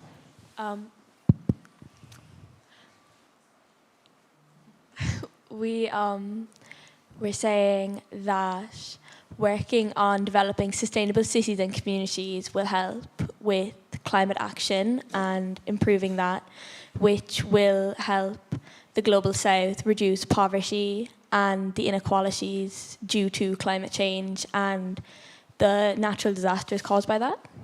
Yeah, great. Thank you. Yeah, really interesting one. Sustainable cities and communities. And not one that someone always picks out. So thank you so much for that. Is there another suggestion? Maybe from the back? We'll get these people involved. How about this group here that was sitting on the edge? Have you got any suggestions? No? That's okay. I'm putting you on the spot. No problem. Well, that was a really good example anyway, and we're going to move on to one more exercise before I pass over to Sarah, so you can be having a think if there's anything else you want to say, you'll have another opportunity. But yeah, so that's just a really quick example of how, there are links between the goals and there are co-benefits to take an impact on climate action. We're not just, saving the planet for the sake of saving our environment or biodiversity. It will also have a really positive impact on people's needs in other areas. So, as I said, some of the work that we do with young people is empowering them to take action. And you're going to hear from Sarah in a moment about how she took action with her peers in the youth programme. But I want to get you to discuss, that says groups of 4, but we'll just do your same groups that you were in. 3 things that you would like to see. Let's look really far down the line. So let's say 2050. So in 25-ish years' time. What would you like to see in the future? And you can be ambitious. And then I want you to think about one thing that you can start doing today that might be a step towards making that happen. So I've put some examples here. I cycle. It's not how I broke my arm, but I love cycling. So I would love to see better cycling infrastructure. So some of the actions that I think I can do to get there is by cycling now, so that there's demand on for better infrastructure, going to cycling events or getting involved with cycling campaigns, for example. So I want you to come up with maybe 1 or 2 things that you would like to see in the world. It can be related to climate change or not, because as we've established, there are links. And one thing that you can start doing today as TY students to get there. So we'll take 2 minutes again, and for those online, we'll take 2 minutes, and then I might hear 1 or 2 suggestions.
Okay, we'll come back again and we'll hear from one group maybe about one thing that you said that you would like to see and one thing that you can do to take action. So again, I'm just going to randomly pick this group of 3 here because I could see lots of chat happening there. So can you tell us one thing you discussed?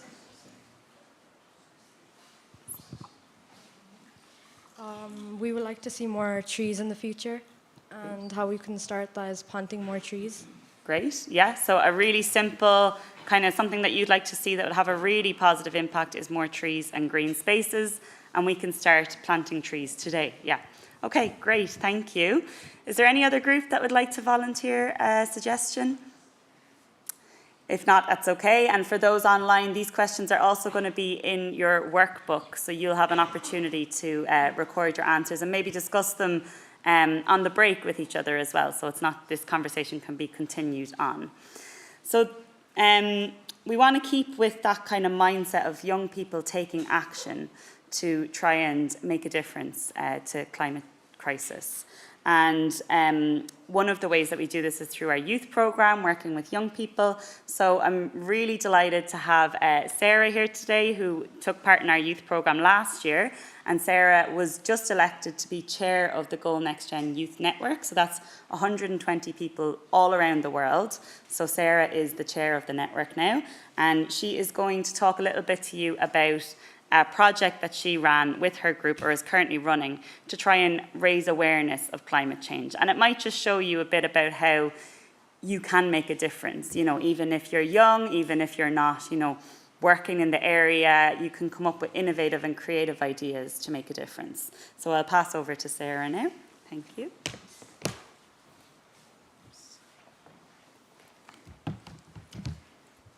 Okay. Thanks so much, Roisin, for that. Hope you guys are enjoying our talk so far. As Roisin mentioned, I'm Sarah, and I'm here to talk about our digital awareness campaign called Voices from the Farms. We are a very small but dynamic team from different parts of the world. My team members are from Uganda, Ethiopia, Zimbabwe, and I'm here representing Ireland and India. And this project is really a reflection of how we as Next Gen youth members chose to take action on the critical topic of climate change and food insecurity. So climate change, as we know, is not a far-fetched phenomena, only affecting a select few countries. It's all interconnected, and Roisin, of course, talked about how it has a knock-on effect across the world, across different regions. For instance, the world hunger trends were in decline over the last 2 decades, but it took a huge hit due to the COVID-19 pandemic and the Ukraine war, leaving over 800 million food insecure, particularly because of COVID-19 and the disruptions in global food supply chain.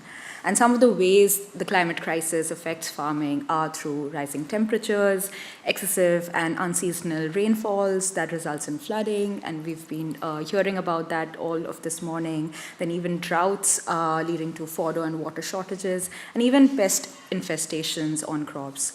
And in addition to this, climate change also severely impacts the livelihoods of farmers, impeding their access to health and their children's education, and even economic losses, which further increases their deaths. And sometimes in India, for instance, it also leads to suicides among farmers, which is a huge issue at the moment.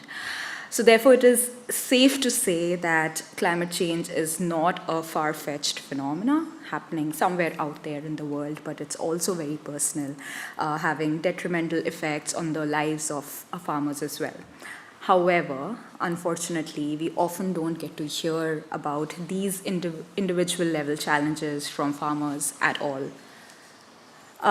So the goal of our project was to really build a platform for farmers to amplify their voices as a way to build awareness of the detrimental impact of climate change on their own farms, but also to educate people about the different ways the climate crisis affects both the global south and the global north. So in an effort to respond to this gap in information, we as youth network members at Goal have developed a global dashboard in the form of an interactive map that hosts the latest statistics on agriculture, weather patterns, food insecurity and hunger, etc. And also audiovisual content in the form of video interviews with farmers across the globe discussing various environmental and personal implications of climate change in their own lives. So to begin with, our team set out to interview farmers across India, Uganda and Ireland. We began with inquiring about their personal connection to the farm, any noticeable impact of climate change on their farm and their emotional reactions to it, but also connection of climate change with food insecurity in their local community and corresponding adaptations in their farming practices. So over the next few slides, I'm going to share some snippets of these interviews that we did with different farmers. Here we have Omara Orek from Dokolo district in the northern part of Uganda, and Bhupendra Singh from Ludhiana in the state of Punjab in India, who both talk about the visible changes in rain patterns and extended dry seasons that impact crop production. There has been a lot of change in the weather pattern in northern Uganda. Formerly, when we were still young, the pattern of rain, dry season was quite different if you compare it from today. We experience dry season up to February, but today dry season goes up to more or less May. Because first rain used to come in March, but now it comes in deep into April, and it's very difficult to produce. You find people putting crops, and we harvest very little. Why? Because we have experienced a big problem in tree cutting, overcultivation. Secondly, there's big population has increased. Formerly, we were thin in population. पिछले कुछ समय से कुछ सालों से जो global warming है काफ़ी बढ़ गया है और जिसकी वजह से खेती की जो मतलब फसल की जो क्रॉप्स है उसकी प्रोडक्शन है उसमें कमी आई है और पंजाब में जो नीचे का पानी है धरती का पानी है वो उसका स्तर और नीचे चला गया है. So basically here, unfortunately, I don't have the English translation for that video, but Bhupendra ji from India explains how global warming has affected the production of crops in Punjab as a result of lowering of water table, which leaves insufficient water for production of crops like wheat. Moving on to the next few slides, by now we of course have a bit of an idea of how climate change and food insecurity are linked, right? So here we will now hear from both Omara and Bhupendra about the extent of food insecurity in their local communities because of the overall climate Around crisis. the community, there will be a lot of food insecurity. Production is low. People eat food when they are still very young. And others go even stealing food from other people's garden because production has gone low. Rain comes very late, sunshine comes too early, crops dry in the garden, and food production is not there. So people suffer, and government at times give us aid to survival. Around the community, there will be a lot of food insecurity. Production is low. People eat food when they are still very young. सरकारें हैं वो बोल रहे हैं मतलब 80 करोड़ लोगों को free ration दिया जा रहा है जो राशन फ्री में पैदा नहीं होता उसको फ्री में देने का फायदा क्या है तो Here again, Bhupendra briefly explains his concerns with the government probably saying that, okay, they're providing food assistance in the form of free ration, but little realizing that food is not necessarily free, and as it leads to higher crop taxes and the farmers are not fairly compensated. So just trying to encourage or almost speak to the government that they are the ones who are actually bearing the financial brunt of the supposedly free ration. Finally, our interviews end with a call to action and with farmers talking about the various adaptations in farming practices. And here are, again, short snippets of Omar from Uganda and Michael O'Brien from Tipperary talking about, giving some insights about adaptations to climate change. Only way out is to select the crops that are fast ripening, that grow quickly and ripen. Otherwise, there's no other option. We cannot supply water for our garden. Look at this garden behind me. It is 150 meters by 200 meters wide. No water can be adequate. So there's no other option but to wait. The only way out is to select the crops that are fast ripening, that grow quickly and ripen. Otherwise, there's no other option. We can Yeah, so I suppose the actions we've done to help climate change, I suppose, would be the first one would be for fertiliser, nitrogen. We're gone down the road of using nearly 100% protected urea, and I suppose timing of when we're putting out fertiliser.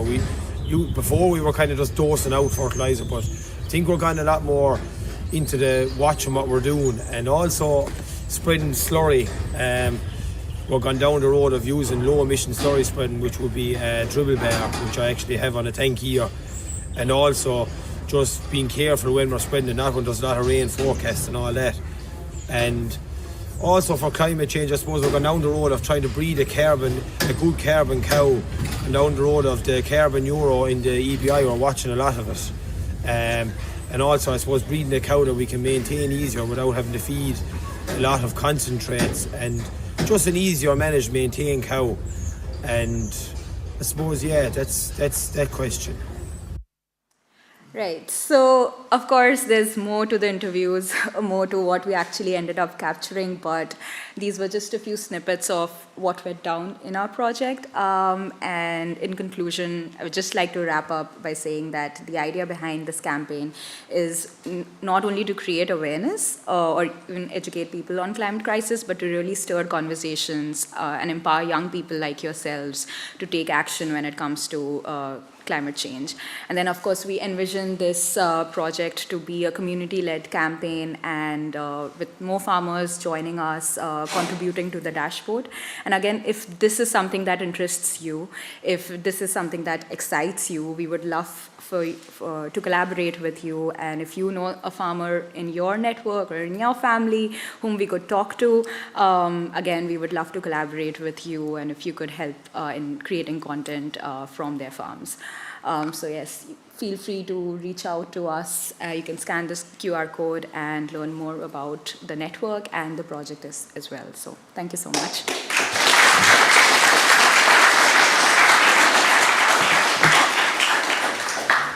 All done? Okay. I think we have some, this mic is working, I think, isn't it? I think we have some questions from the floor from on Skull Spirit Nave. Ben Callanan, you have a question for us? Yeah. How can students and schools support GOAL in achieving its objective and publicising problem areas where it is working? Yeah, great question. So one of the ways that students can get involved or support GOAL is by maybe inviting us to come to your school to do a workshop or a talk. On an individual level, you can, of course, follow us on socials and get involved in our campaigns. As I said, when you turn 18, we would love for you to apply for our youth programme. And then there's also a lot of fundraising opportunities that schools do, things like Jersey Day and the GOAL Mile. That's our fundraising team, so you can always get in contact with GOAL's fundraising team. The email is on our website. So yeah, we love to work with students and schools. Thanks, Roisin. Next question from, again, Skull Spirit Nave, Kieran Lynn. Yeah. Where does GOAL see as the most immediate high-risk area for famine and migration as a result of climate change? Yeah, really good question. I mentioned it during the presentation, but really the Horn of Africa is suffering, really intense drought and famine at the moment, and has been over a long period of time.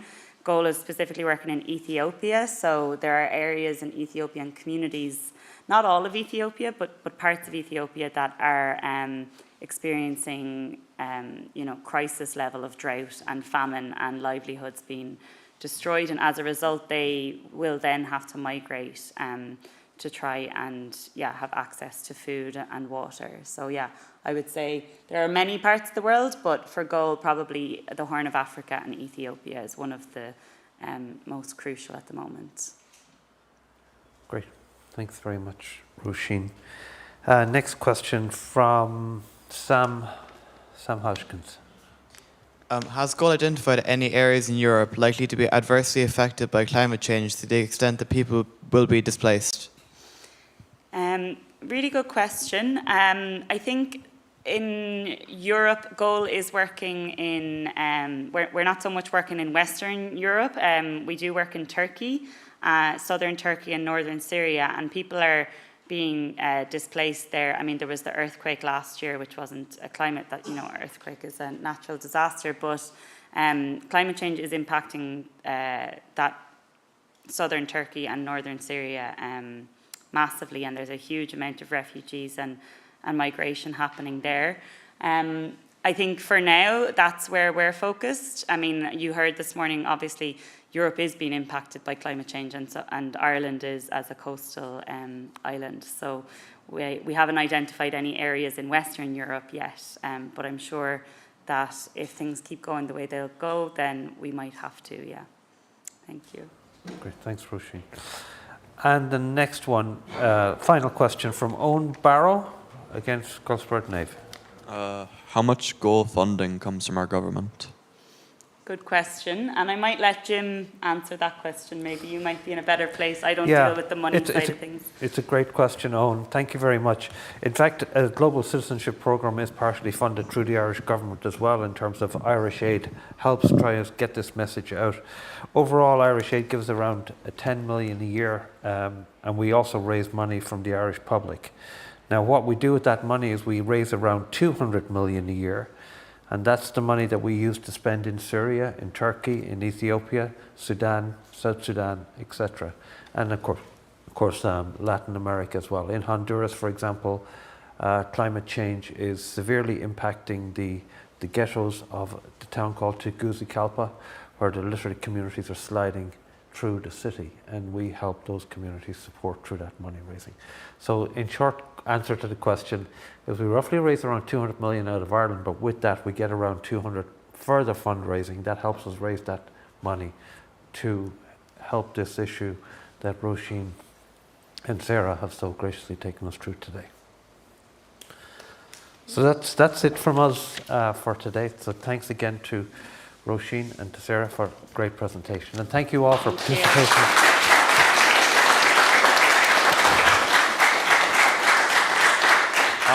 I have the great privilege of announcing a break, so you're going to take a break now. During the breaks, by the way, you're going to see a couple of videos and presentations again from Goal, one of which is a video, a song that they put together, Roisin and the team put together, called In a World So Divided, Love Is What We Need, which is a super tune. I think it made the charts last year, didn't it? It went to #1 on iTunes, yeah, which was very exciting for us. And we worked with a Galway rapper called Celavita Mai. I'm not sure if anyone knows her, but she's brilliant. And yeah, it's a fun, engaging way of kind of inspiring people to have a bit more love and care for each other. So it's a nice note to leave it on, I think. Yeah, great. So thanks again. Okay, on behalf of everybody here, look, thank you very much for a very, very good presentation. It just highlights the great work that Goal are doing throughout the Southern Hemisphere, really. Just from a housekeeping point of view now, there's a break, and we will be resuming activities at 11:30. So that's basically it. So those that wish to watch the videos online, they can do so now, but the rest here on site, perhaps you might move out now, please, for the next 15-20 minutes, and we'll see you back here in 30 minutes. Thank you very much.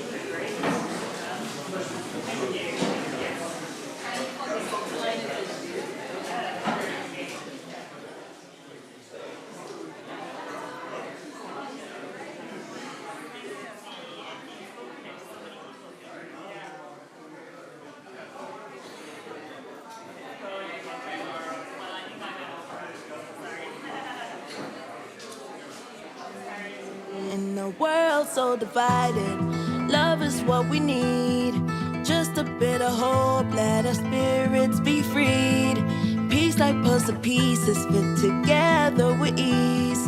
In the symphony, our world will find its release. In a world so divided, love is what we need.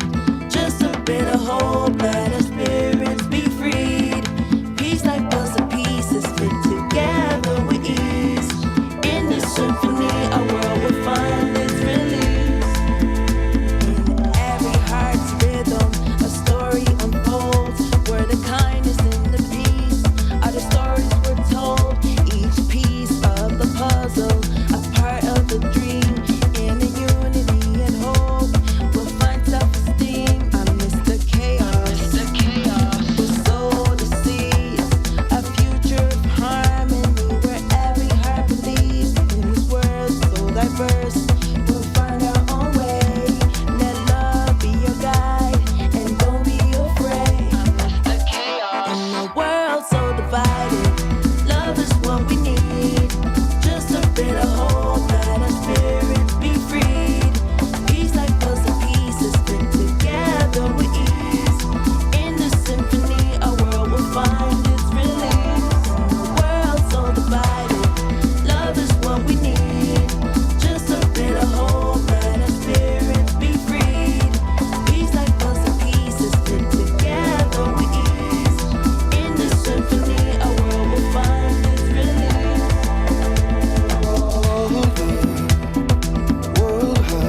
divided. Love is what we need.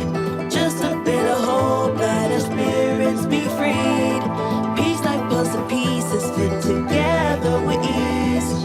In the symphony, our world will find its release.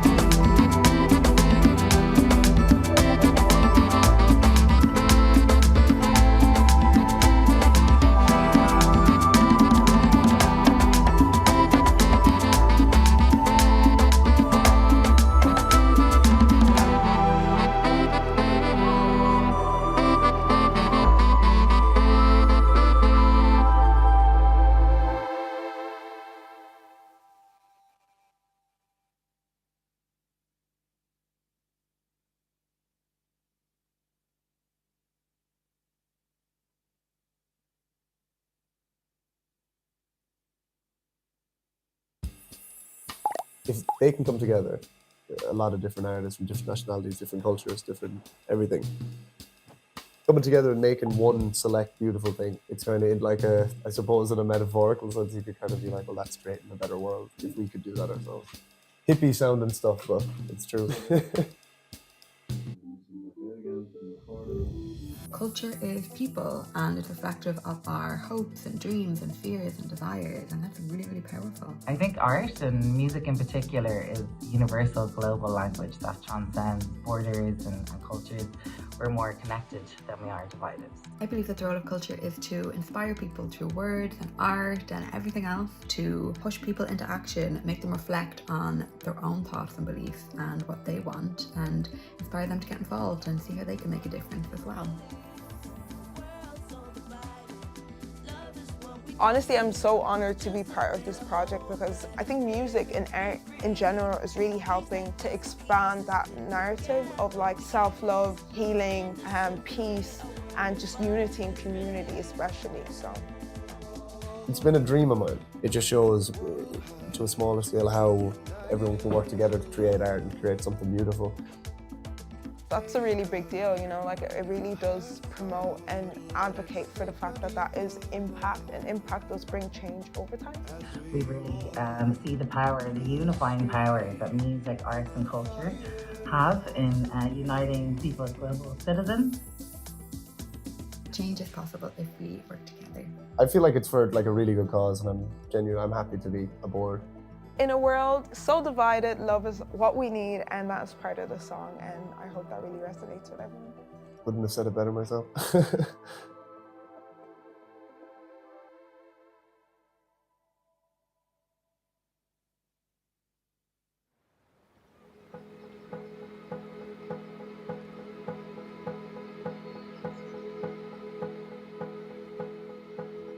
We have a vision for change, a vision for the future, a mission, a purpose. Let us introduce it. We need buy-in from every creed and class to spark ideas and plant the seed to last.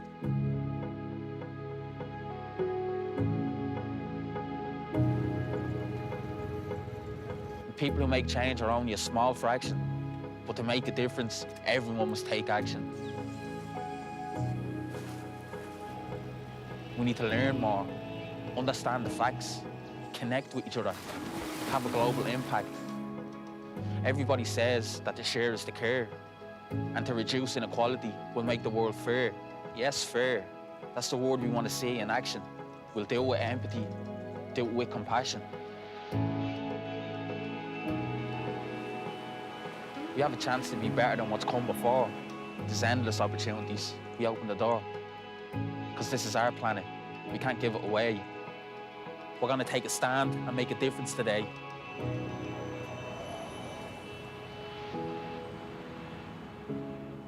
We have a vision for change, a change unstoppable. There's no ifs or maybes, it's more than probable. We have a vision for change, a change that can't wait. We're going to stop the injustice, stop the hate. If we have a little faith in ourselves and our neighbours, positive energy will cut out misbehaviour. Let's share our differences, our ways of thinking, find some common ground that stops us all from sinking. We have a chance to be better than what's come before. There's endless opportunities, we'll open the door. because this is our planet. We can't give it away. We're going to take a stand and make a difference today.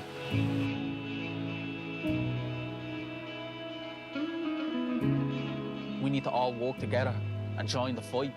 Look for unity and tackle issues as one. Stop wasting time. It's already begun. We're going to make a change and decide our own fate. And stop all the arguing, all the greedy debates, because every single person deserves a chance. Let's use our voice to do good and take a combined stance.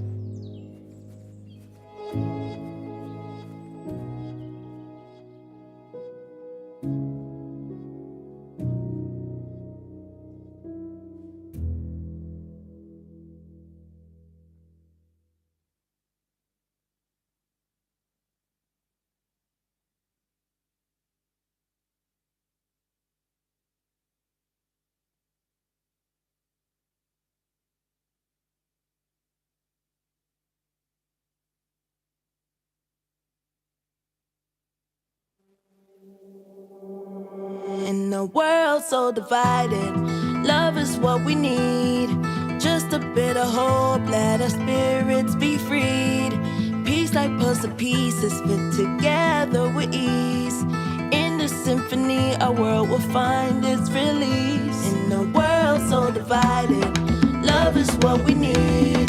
Just a bit of hope, let our spirits be freed. Peace like puzzle pieces fit together with ease. In the symphony, our world will find its release. In every heart's rhythm, a story unfolds, where the kindness and the peace are the stories we're told. Each piece of the puzzle, a part of the dream. In the unity and hope, we'll find self-esteem. Amidst the chaos, we'll sow the seeds, a future of harmony where every heart believes. In this world so diverse, we'll find our own way. Let love be your guide, and don't be afraid. Amidst the chaos, in a world so divided, love is what we need. Just a bit of hope, let our spirits be freed. Peace like puzzle pieces fit together with ease. In the symphony, our world will find its release. In a world so divided, love is what we need. Just a bit of hope, let our spirits be freed. Peace like puzzle pieces fit together with ease. In the symphony, our world will find its release. All the world has been united in a love. Take our hearts out, let it sink beneath the mud. As we walk through the street and the fire haunts the meek, let us walk hand in hand. We'll give everything. Now we part ways, memories forgot. But don't feel too bad. Time that's spent is consequential. I never felt I wasted mine on you. On you. Just take my life as punishment for the days I could have dug a grave for two.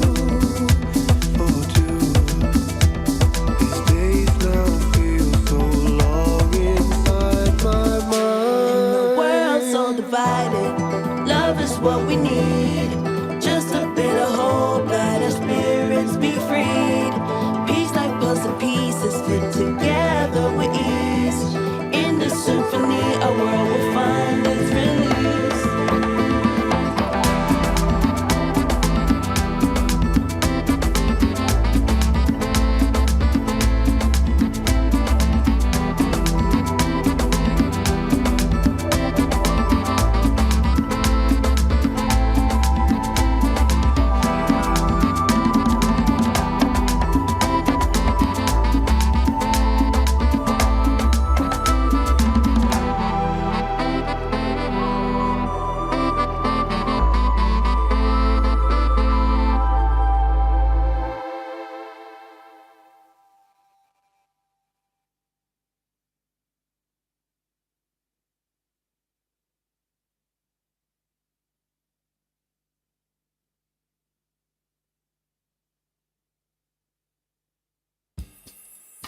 if they can come together, a lot of different artists from different nationalities, different cultures, different everything, coming together and making one select beautiful thing, it's kind of like a, I suppose in a metaphorical sense, you could kind of be like, well, that's creating a better world if we could do that ourselves.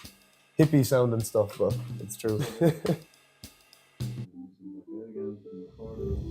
Culture is people and it's reflective of our hopes and dreams and fears and desires, and that's really, really powerful. I think art and music in particular is universal global language that transcends borders and cultures. We're more connected than we are divided. I believe that the role of culture is to inspire people through words and art and everything else, to push people into action, make them reflect on their own thoughts and beliefs and what they want, and inspire them to get involved and see how they can make a difference as well. Honestly, I'm so honoured to be part of this project because I think music and art in general is really helping to expand that narrative of like self-love, healing, peace, and just unity and community especially. So It's been a dream of mine. It just shows to a smaller scale how everyone can work together to create art and create something beautiful. that's a really big deal, you know, like it really does promote and advocate for the fact that that is impact, and impact does bring change over time. We really see the power, the unifying power that music, arts and culture have in uniting people as global citizens. Change is possible if we work together. I feel like it's for like a really good cause, and I'm happy to be aboard. In a world so divided, love is what we need, and that's part of the song, and I hope that really resonates with everyone. Wouldn't have said it better myself.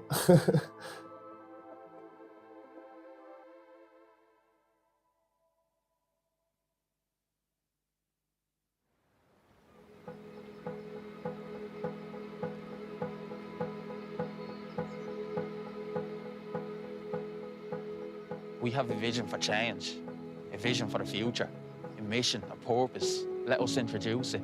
We need buy-in from every creed and class to spark ideas and plant the seed to last.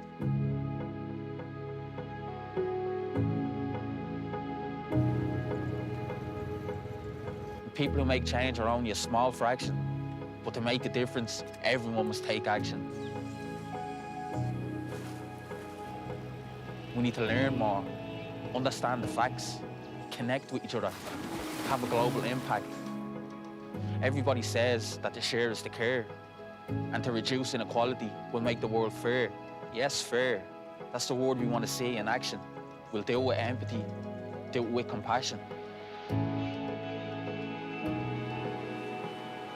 We have a chance to be better than what's come before. There's endless opportunities. We open the door. Because this is our planet. We can't give it away. We're going to take a stand and make a difference today.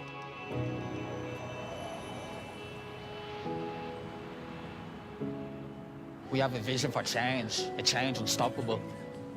There's no ifs or maybes, it's more than probable. We have a vision for change, a change that can't wait. We're gonna stop the injustice, stop the hate.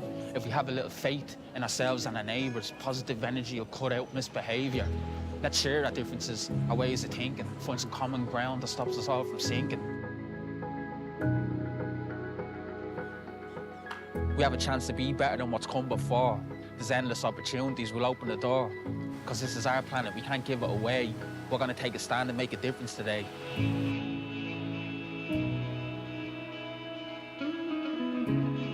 We need to all work together and join the fight. Look for unity and tackle issues as one. Stop wasting time, it's already begun. We're gonna make a change and decide our own fate. And stop all the arguing, all the greedy debates. Because every single person deserves a chance. Let's use our voice to do good and take a combined stance.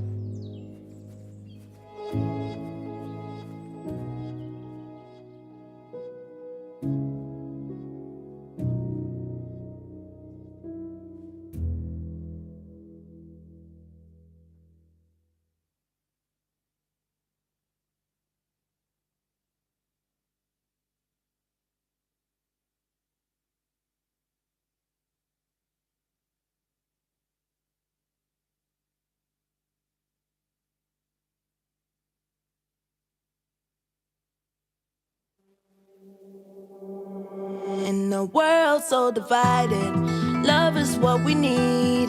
Just a bit of hope, let our spirits be freed.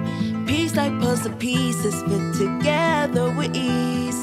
In the symphony, our world will find its release. In a world so divided, love is what we need. Just a bit of hope, let our spirits be freed. Peace like puzzle pieces fit together with ease. In this symphony, our world will find its release. In every heart's rhythm, a story unfolds, where the kindness and the peace are the stories we're told. Each piece of the puzzle, a part of the dream. In a unity and hope, we'll find self-esteem. Amidst the chaos, we'll sow the seeds, a future of harmony where every heart believes. In this world so diverse, we'll find our own way.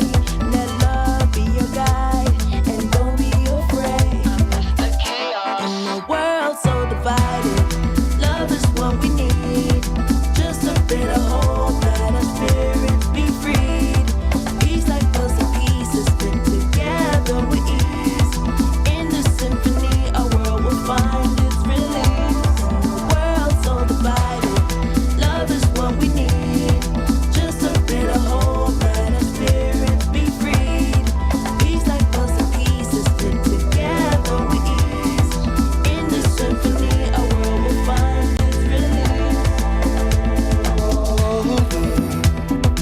World has been united in a love. Take our hearts out, let it sink beneath the mud. As we walk through the street and the fire haunts the meek, let us walk hand in hand. We'll give everything. Now we part ways, memories forgot. But don't feel too bad. Time that's spent is consequential. I never felt I wasted mine on you. Just take my life as punishment for the days I could have dug a grave for two. These days now feel so long inside my mind. In a world so divided, love is what we need. Just a bit of hope, let our spirits be freed. Peace like puzzle pieces fit together with ease. In this symphony, our world will find its release.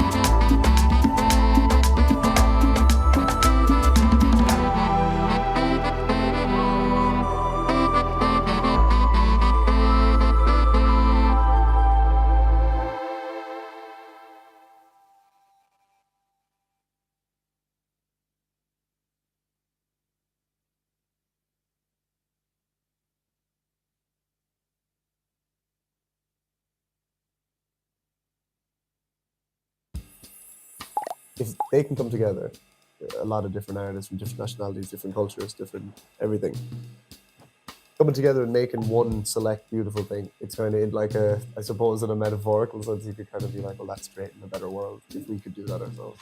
Hippie sounding stuff, but it's true. Culture is people, and it's reflective of our hopes and dreams and fears and desires, and that's really, really powerful. I think art and music in particular is universal global language that transcends borders and cultures. We're more connected than we are divided. I believe that the role of culture is to inspire people through words and art and everything else, to push people into action, make them reflect on their own thoughts and beliefs and what they want, and inspire them to get involved and see how they can make a difference as well. Love is what we Honestly, I'm so honoured to be part of this project because I think music and art in general is really helping to expand that narrative of like self-love, healing, peace, and just unity and community especially. So it's been a dream of mine. It just shows to a smaller scale how everyone can work together to create art and create something beautiful. that's a really big deal, you know, like it really does promote and advocate for the fact that that is impact, and impact does bring change over time. We really see the power, the unifying power that music, arts and culture have in uniting people as global citizens. Change is possible if we work together. I feel like it's for like a really good cause, and I'm happy to be aboard. In a world so divided, love is what we need, and that's part of the song, and I hope that really resonates with everyone. Couldn't have said it better myself.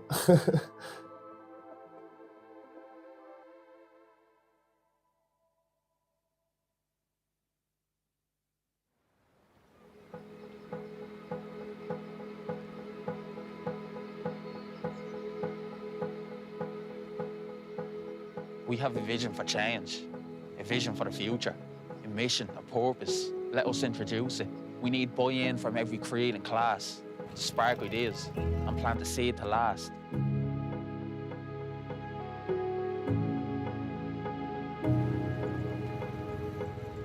The people who make change are only a small fraction, but to make a difference, everyone must take action. We need to learn more, understand the facts, connect with each other, have a global impact. Everybody says that the share is the care, and to reduce inequality will make the world fair. Yes, fair. That's the word we want to see in action. We'll do it with empathy, do it with compassion. We have a chance to be better than what's come before. There's endless opportunities. We open the door. Because this is our planet. We can't give it away. We're going to take a stand and make a difference today.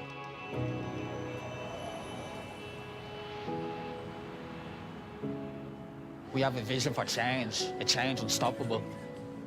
There's no ifs or maybes, it's more than probable. We have a vision for change, a change that can't wait. We're going to stop the injustice, stop the hate.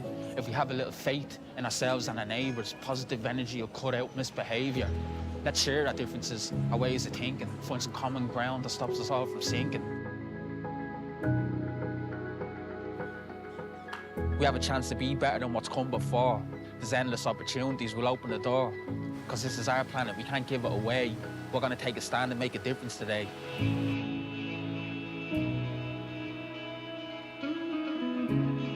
We need to all work together and join the fight.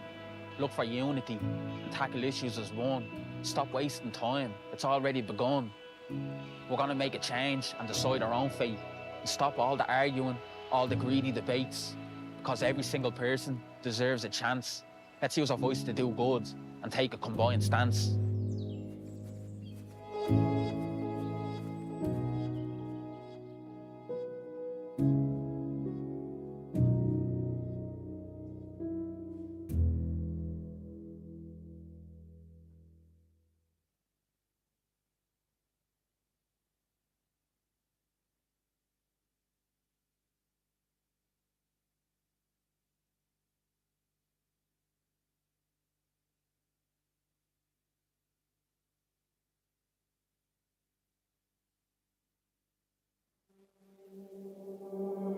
In a world so divided, love is what we need. Just a bit of hope, let our spirits be freed. Peace like puzzle pieces fit together with ease. In the symphony, our world will find its release. In a world so divided, love is what we need. Just a bit of hope, let our spirits be freed. Peace like puzzle pieces fit together with ease. In the symphony, our world will find its release. In every heart's rhythm, a story unfolds, where the kindness and the peace are the stories we're told. Each piece.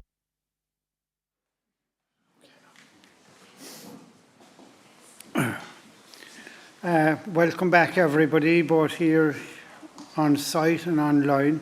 So the next three speakers now will be talking about what we're doing to combat climate change in the home, in the school, and in the corporate world as well. So the next chairperson is a colleague of mine from Kilkenny Lions Club, Tony Joyce, and I hand you over now to Tony, who will moderate the next sessions. Thank you very much.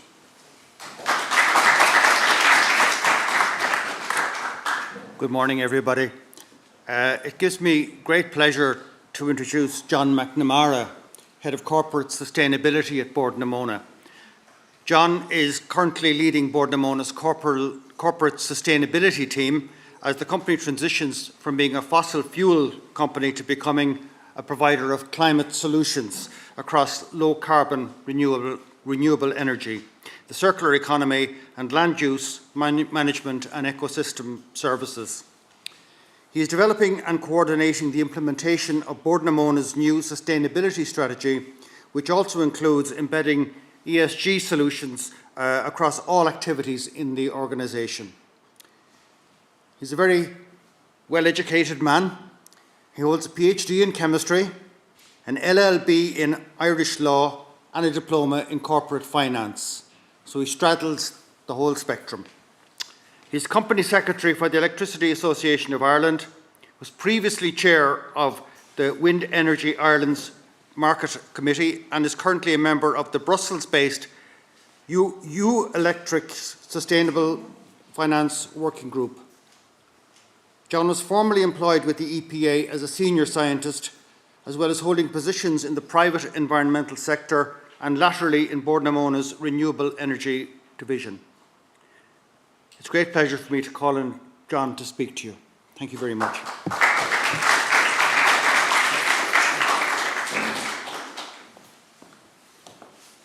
Tony, thanks very much for that introduction, and just want to say delighted to be here and delighted to have this opportunity today, as well as the audience here and the audience online. So just got me thinking this morning, since we came here, the Lord Mayor's talk about the audience I see in front of me here being the present. And I suppose when you look around in the present today, you can see a lot of news around climate change and the impacts and climate chaos and the impacts. And it can be very overwhelming. And I suppose what I want to give today in the next 29 minutes or so, or 25 minutes or so, is an overview of how companies can make a small difference and how they can change. So Bord na Móna is nearly 80 years old. I'm going to have a couple of slides here just running through what we used to, what we're doing now, and what we're planning on doing. I've been told by Tony there's going to be questions at the end, so I suppose to get my own back, I'm going to ask some questions as well of the audience, so hopefully we'll get some interaction going during the course of the next half an hour, okay? So, again, thanks very much for the introduction. I'm going to run through these slides, if I didn't get the instructions here. Okay. Oh. The green button, sorry, the big green one. Oh, the big green one. The other big green one. Thank you. Okay, so some opening questions. And I appreciate we can't really engage with those online, but in the audience here, who's familiar with Bord na Móna? Hands up. Okay, I'm not going to ask a question on this one, okay? Do you know what products and services we would have provided or provide? Okay? So, for this talk, we really want to give a potted history of the peatlands, peat's role in energy supply and security of supply, which is something very important, the cessation or the stopping of peat harvesting in Ireland, and then reorientating Bord na Móna. As I said, we were an old dog, nearly 80 years old, but we're learning some new tricks. And I suppose that's really what I want to give out here. Change is possible, okay? And then, as I said, we're going to have some questions and answers at the end. So, without getting too sciencey, all right, what do we think peat is? All right, best way of thinking of peat is a very, very young coal, okay? It's from decayed plant life that's put down maybe 5,000 to 7,000 years old, where coal would be maybe tens, hundreds of thousands of years old, and it's been compacted into the sort of solid where peat is a little bit more fibrous over time. However, because of the carbon that's built up in that cellulose material, it can burn. And I think it was John Slattery mentioned the human race are very good at doing things, including burning stuff. And peat has been used a lot in Ireland as a fossil fuel for heating and latterly for electricity. Part of the reason for this is that there was no alternative. There was no coal, no oil. I found gas recently in Kinsale and in the off Mayo, but the vast majority of fossil fuel that was used in Ireland would have been from peat. Again, Tony mentioned I was a scientist, us scientists, and maybe there might be some budding scientists in the room. We love writing papers, okay, and getting them published. And this isn't a new trend. The Philosophical Transactions was a journal where you publish a paper, and in 1685, William King was his name, published a paper, and the title of that was on the bogs and logs of Ireland, and lochs of Ireland, so the bogs and the lakes of Ireland.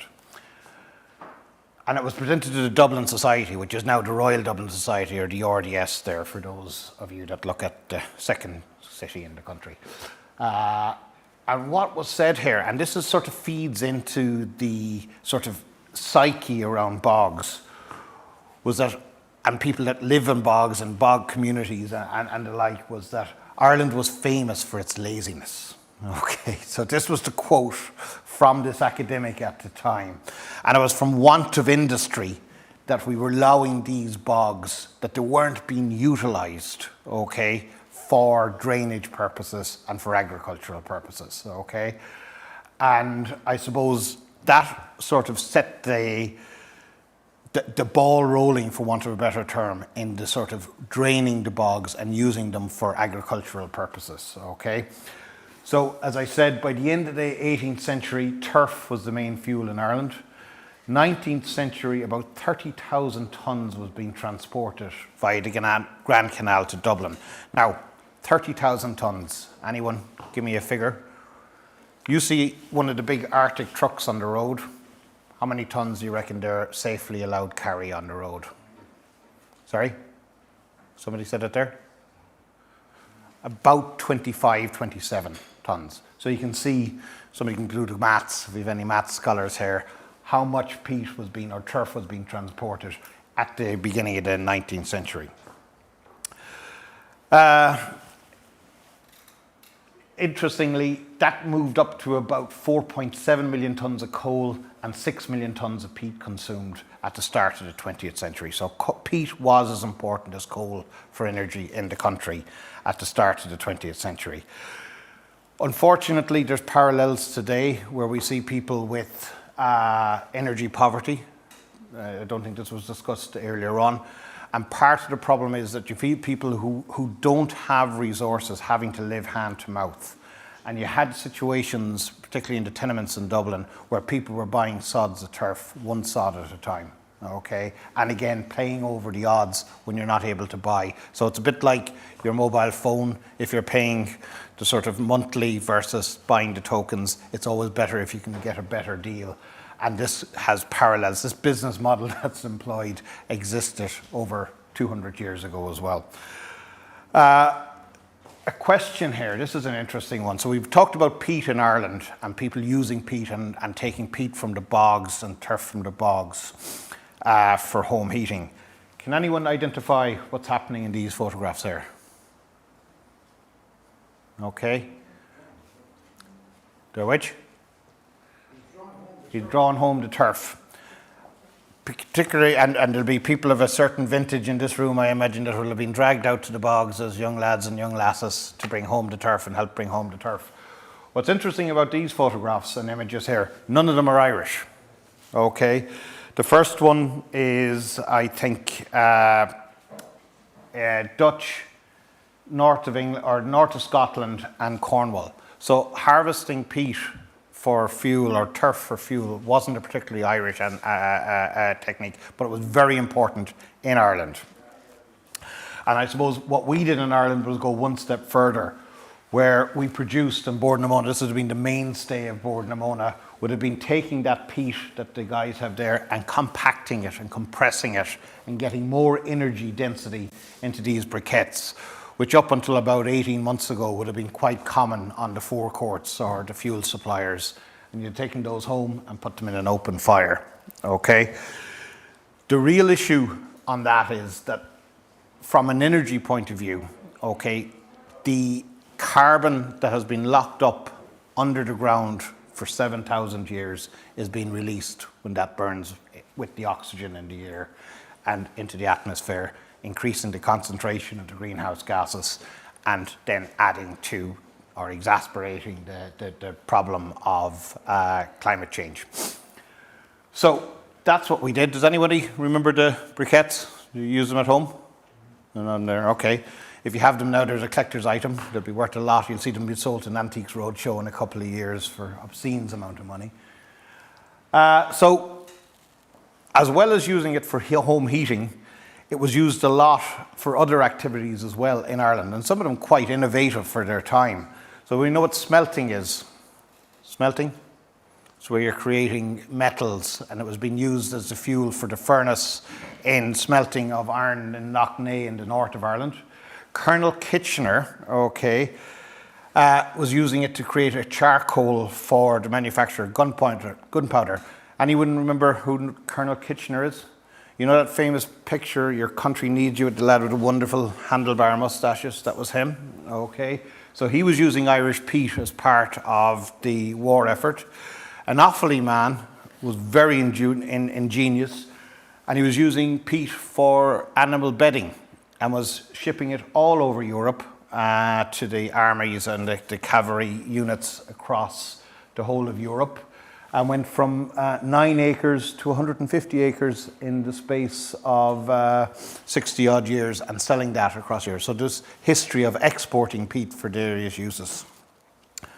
One of my favourites was the use of peat as a gas for where you'd heat the peat in facilities that wouldn't look a million miles away from some of the equipment that we have on this site today, where you'd heat it, but this time in the absence of air, it would break down and produce a gas, and that gas would have been used then for street lighting in towns. And Mullingar, where it's in the 1860s, was lit by pyrolyzed peat.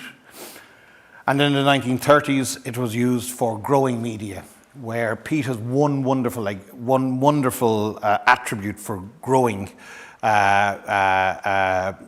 horticultural products, is it can hold and retain an awful lot of moisture, and that moisture then can be released for growing.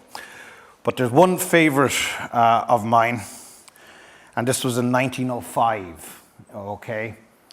And can anybody guess what that is? Anyone at all here?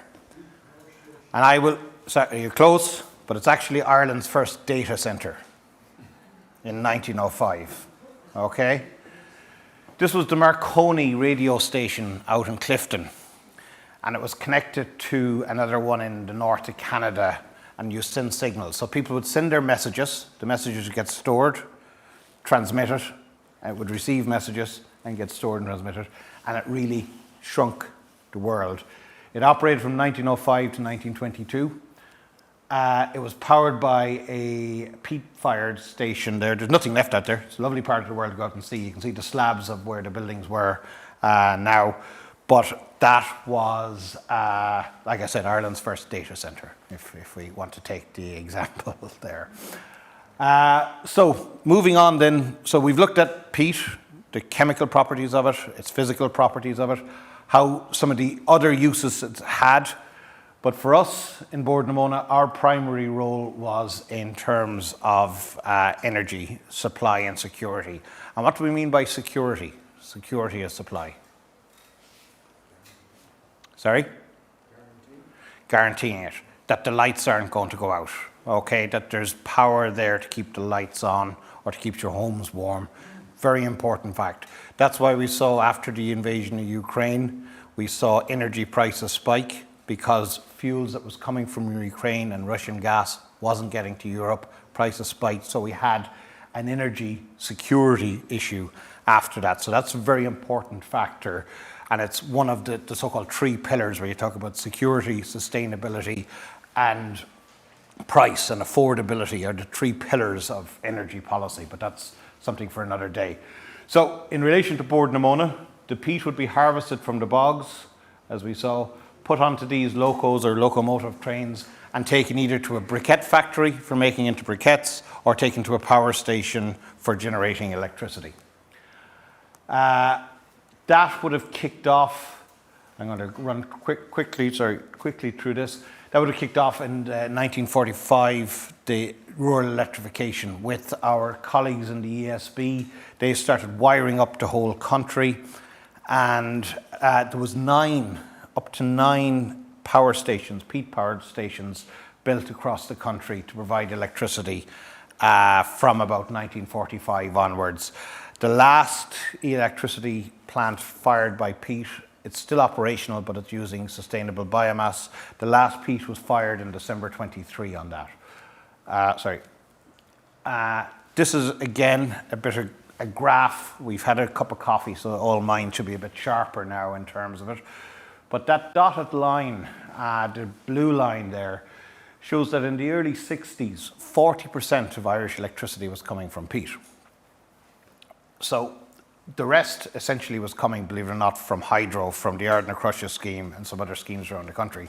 So as a country, we were a lot more self-suppliant, i.e. our security of supply was a lot greater in the 60s for indigenous or homemade fuels and energy sources than it was more recently. The problem was, if you look at the axis on the left-hand side, there's about 2 million megawatt hours. And again, we were talking about science and engineering earlier on. Always know your units and your prefixes. So 2 million megawatt hours is about 2 terawatt hours, okay, of electricity. Today, Ireland will, or this year, the number that will be used, or the volume of electricity that will be consumed, will be up around 35, 36 terawatt hours. So we've seen nearly a 20-fold increase from the 60s in the use of electricity.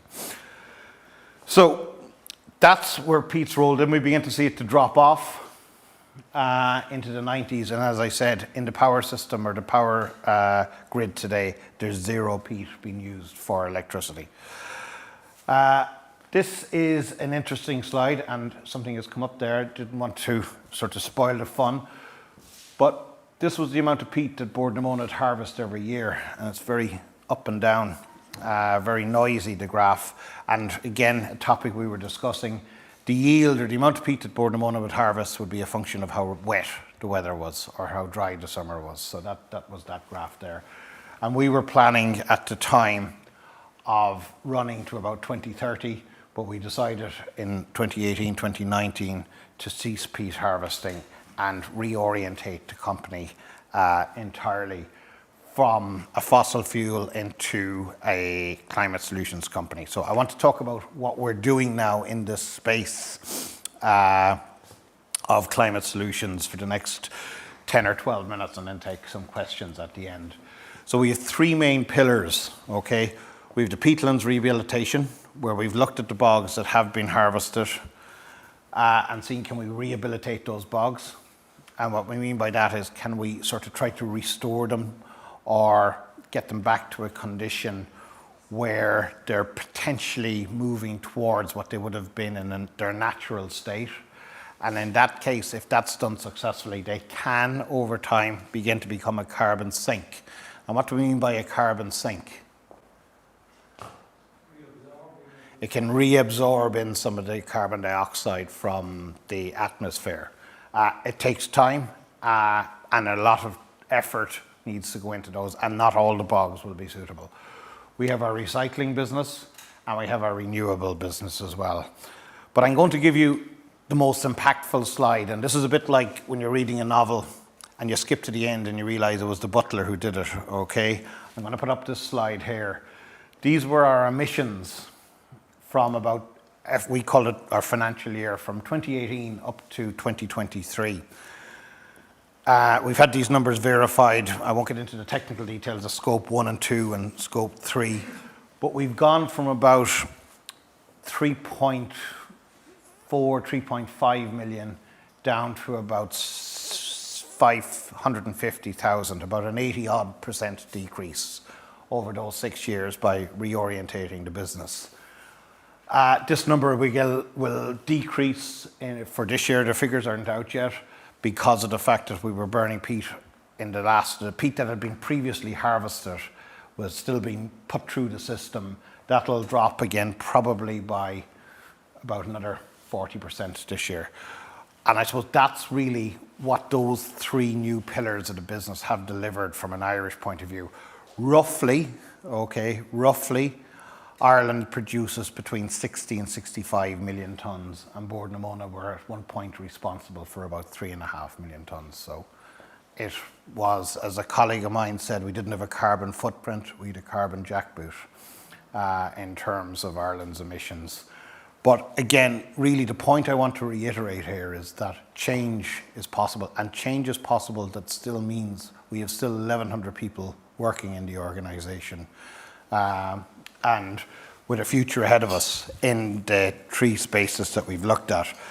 I won't delve too long into the recycling business, but again, it is what it says in the tin, probably not the most glamorous business, but very important. Does some great work in terms of what we call our blue bin. I don't know what the colour is in Cork here for renewables.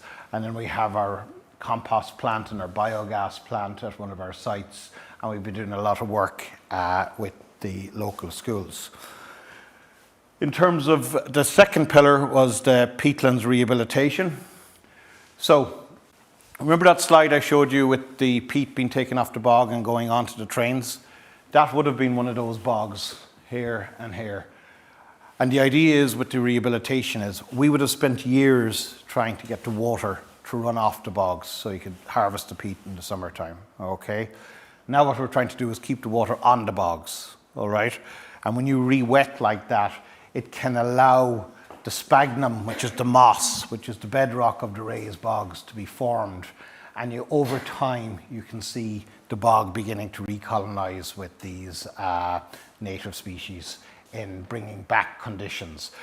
The real win there is that you, as well as the potential for the land in terms of water management, okay, on the wider side, you have the potential for climate action or climate change or climate benefits in terms of potential sequestration, and you have a biodiversity gain as well. Now, I did put this slide up here, and I'll apologise, but I did see the error in my ways. We're looking to do 33,000 hectares of rehabilitation, and that's what it looks like when I used that map. But then I realised where I was coming down to the real capital, and I said that's probably a better or more accurate representation of what we're trying to achieve down here. So that's what 33,000 hectares look like. That's the type of work we're looking to do on those bogs that have been previously harvested and get them back on a track towards bog forming conditions. Okay. That's done by our land and habitats business. Okay, again, this is just another slide. You really want to come out and see these things. So again, that's what I said. That's what it would have looked like in production. And that's when we're using the cells here, the abundant cells, to sort of keep that water on the site and allow the sphagnum begin to take hold.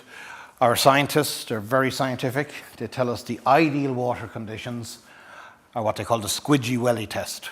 Okay, so if you were to walk across in a pair of runners, your toes would get wet, but if you walk across in a pair of wellies, they'll make a squelching sound, and that's the ideal condition for the sphagnum regrowth. And you can see the bog cotton coming in. And this is a very important slide because it shows we can have a win-win-win here. When we go in and we start to rehabilitate, or prior to rehabilitation, if the site is suitable for a wind farm, okay, the roads and the hard standing, the sort of foundations for the wind farm, if you imagine a sort of rectangular shape, they take up around 4% of the land that would be in a given area. If that's done first, then you start your rehabilitation. and then after that the biodiversity will come. So you have this sequenced approach: renewable energy, rehabilitation, and then a biodiversity gain. And that's really what we're looking to achieve on a lot of these sites. So that's a nice segue into our renewables business. I think this is a great photograph. This was taken up in Mayo probably in about 1992, and it's the old Bellacorrick peat station.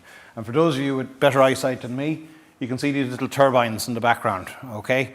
That was Ireland's first wind energy, wind farm, I should say. There was 21 turbines there, I think, and they produced in total 6.5 megawatts of electricity, okay? Today, this is that site, okay? Now, for those of you with really good eyesight, you can see those small turbines still on the far, your right, as you're looking at it here. Those are still there. 2 of these turbines here, 2 of the new turbines in this O'Niny wind farm, produce the same or more electricity than the previous 21 did. So in the space of 30 years, you've seen a real increase in what wind turbines can do in terms of the technology. Now, one other point there is that we're looking to do more things. We're looking to use the wind. Remember I was talking about economic, we still have 1,000 people or 1,100 people working in the organisation. As well as producing electricity, we want to use these sites for green pharma, okay, for different industries, and bring those industries out, and a new way of sort of connecting manufacturing, ICT, logistics, centred around a green energy or an eco park. And we have some announcements hopefully in the next wee while. You might see them in the newspapers or in the news on some of these eco parks. Okay. Sorry, I should say here, so Bordemona have the biomass plant, solar PV, batteries. You hear a lot about batteries on the grid. Again, not very exciting. They just look like a container, but that's what they would look like there. And obviously wind. And again, I showed you that slide of Bordnamona's decline in the emissions that it's responsible for. I think a very useful slide to put up here is how our electricity. So this is a measure of the amount of carbon dioxide or greenhouse gases associated with every unit of electricity, the lights, the cameras, the monitors. So back in 2002, you were producing around 800 grams for every kilowatt hour of electricity that you produced. That number is down at around 332 as renewables have come on and as fossil have gone off the power system. Ultimately, by 2050, the number is to get that down to 0 or very close to 0. So that's the decline. So the electricity industry has been one of the leading lights for climate in Ireland, in Ireland's delivery of climate action. Then finally, some of the other stuff we were doing, we mentioned it, was on just transition. We've set up our Accelerate Green, where we're working with companies who want to have initiatives that are green and sustainable.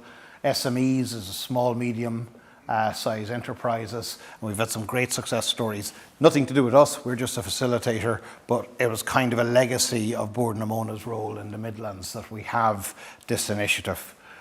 And finally, if I'm not mistaken, this is the last slide, and it does, one of the aspects is those earlier slides where I showed you the peat harvesting, those were dangerous sites to go on during the summer when there's heavy machinery there. So normally members of the public were excluded from those sites.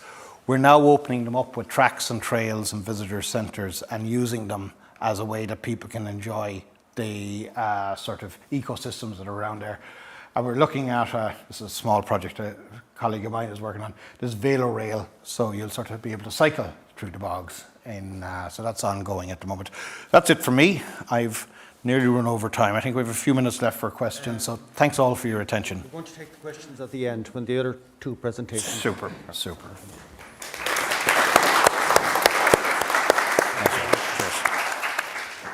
Going to sit here? Or? Yeah, please, yes, John.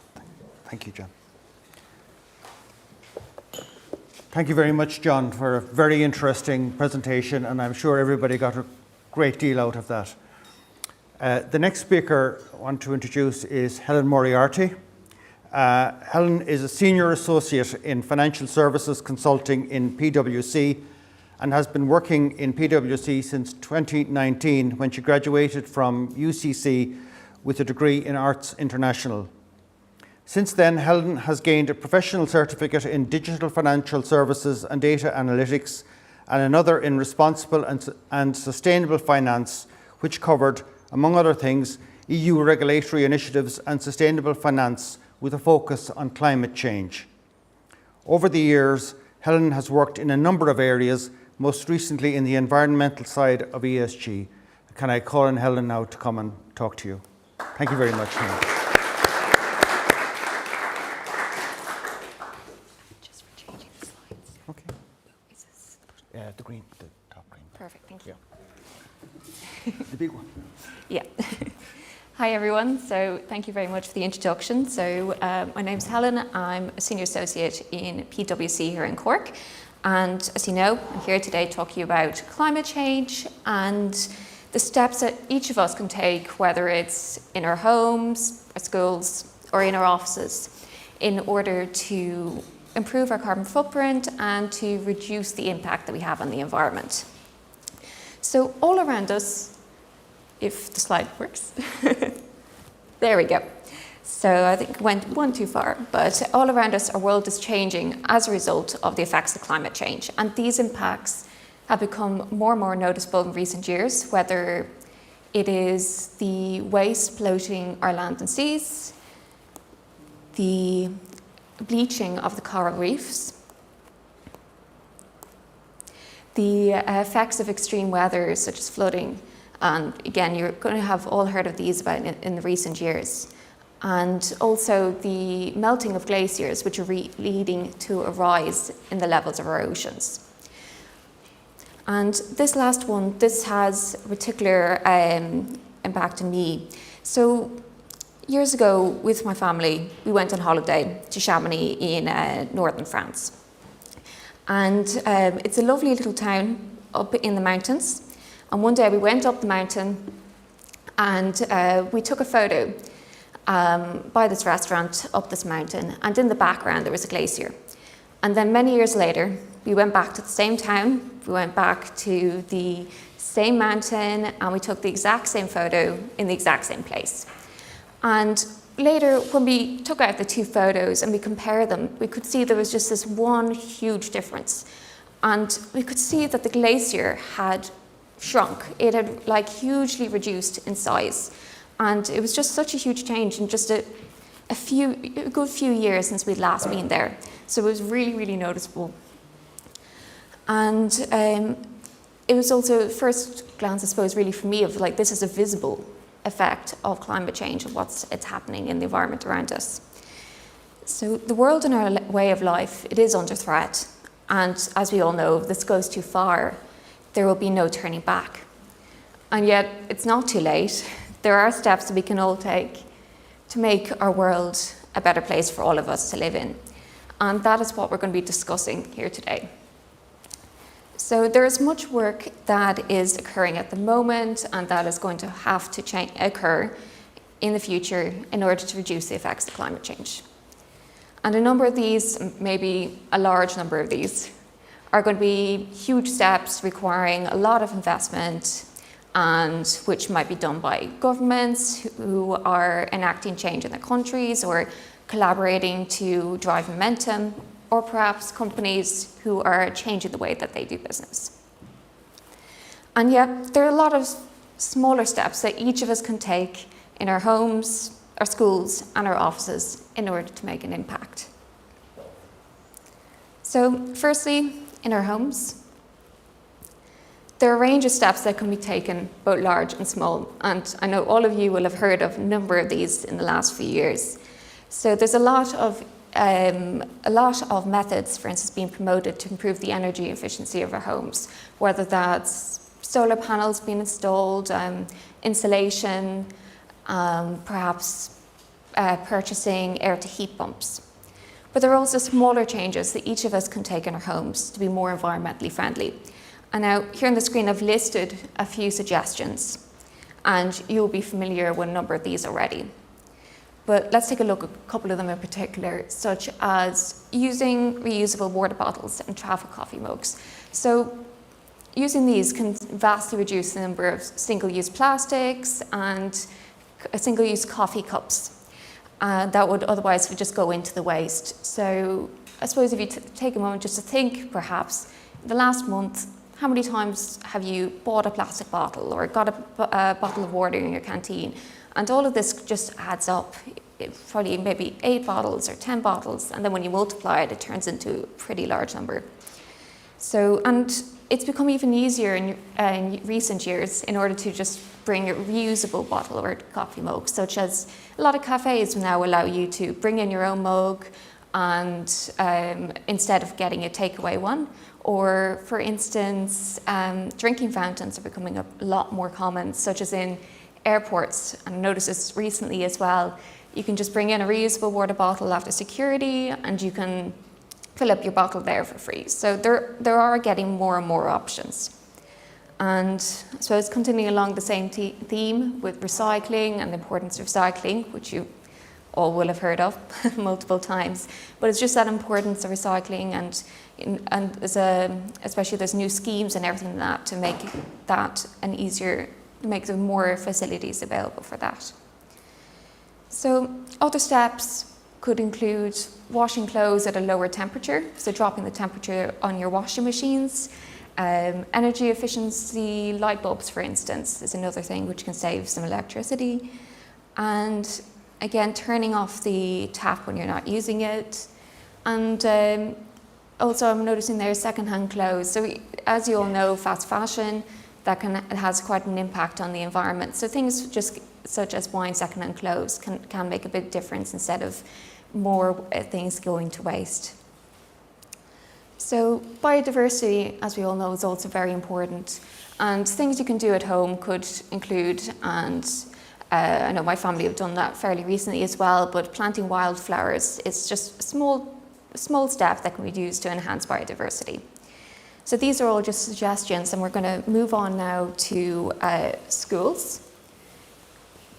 So taking climate-friendly steps, of course, is equally important in schools. And of course, your schools have already probably enacted loads of steps to be more environmentally friendly, and you probably have green flags as well in your schools.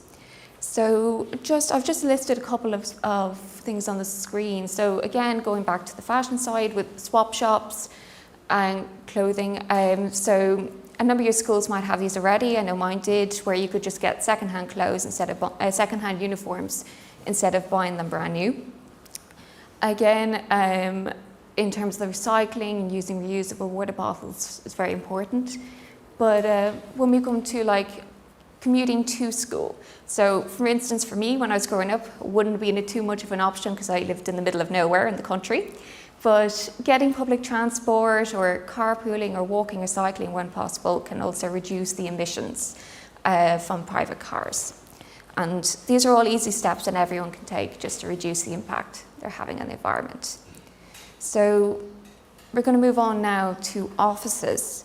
So you might be thinking, like, you know, what different schools can make, you know, what steps individuals can take at the home.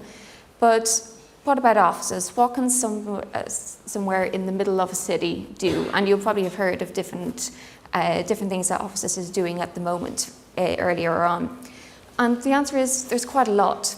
For instance, even in places where there mightn't be a huge amount of green areas, there are still things that can be done to support biodiversity, for instance. Like in our Dublin office, which is on the quays in the quays in Dublin, there on top of the roof balcony area, there is a beehive. So there's 40,000 native Irish honeybees just on this building in the Dublin quays. So that, as you all know, like bees, they're essential for biodiversity and for stable food systems. To help us go on. And the native Irish honeybee is also a threatened species. So that's just one step. And in addition to this, there's many other improvements that offices can take. So different companies all across the world, they have made commitments to lower the greenhouse gas emissions or to become net zero. So companies have signed up to initiatives where they state their goals and what goals they aim to achieve by a certain date to reduce the impact that they're having on climate and the environment. For instance, PwC has made a 2030 goal to reduce the greenhouse gas emissions by 50%. And this includes taking some of these steps.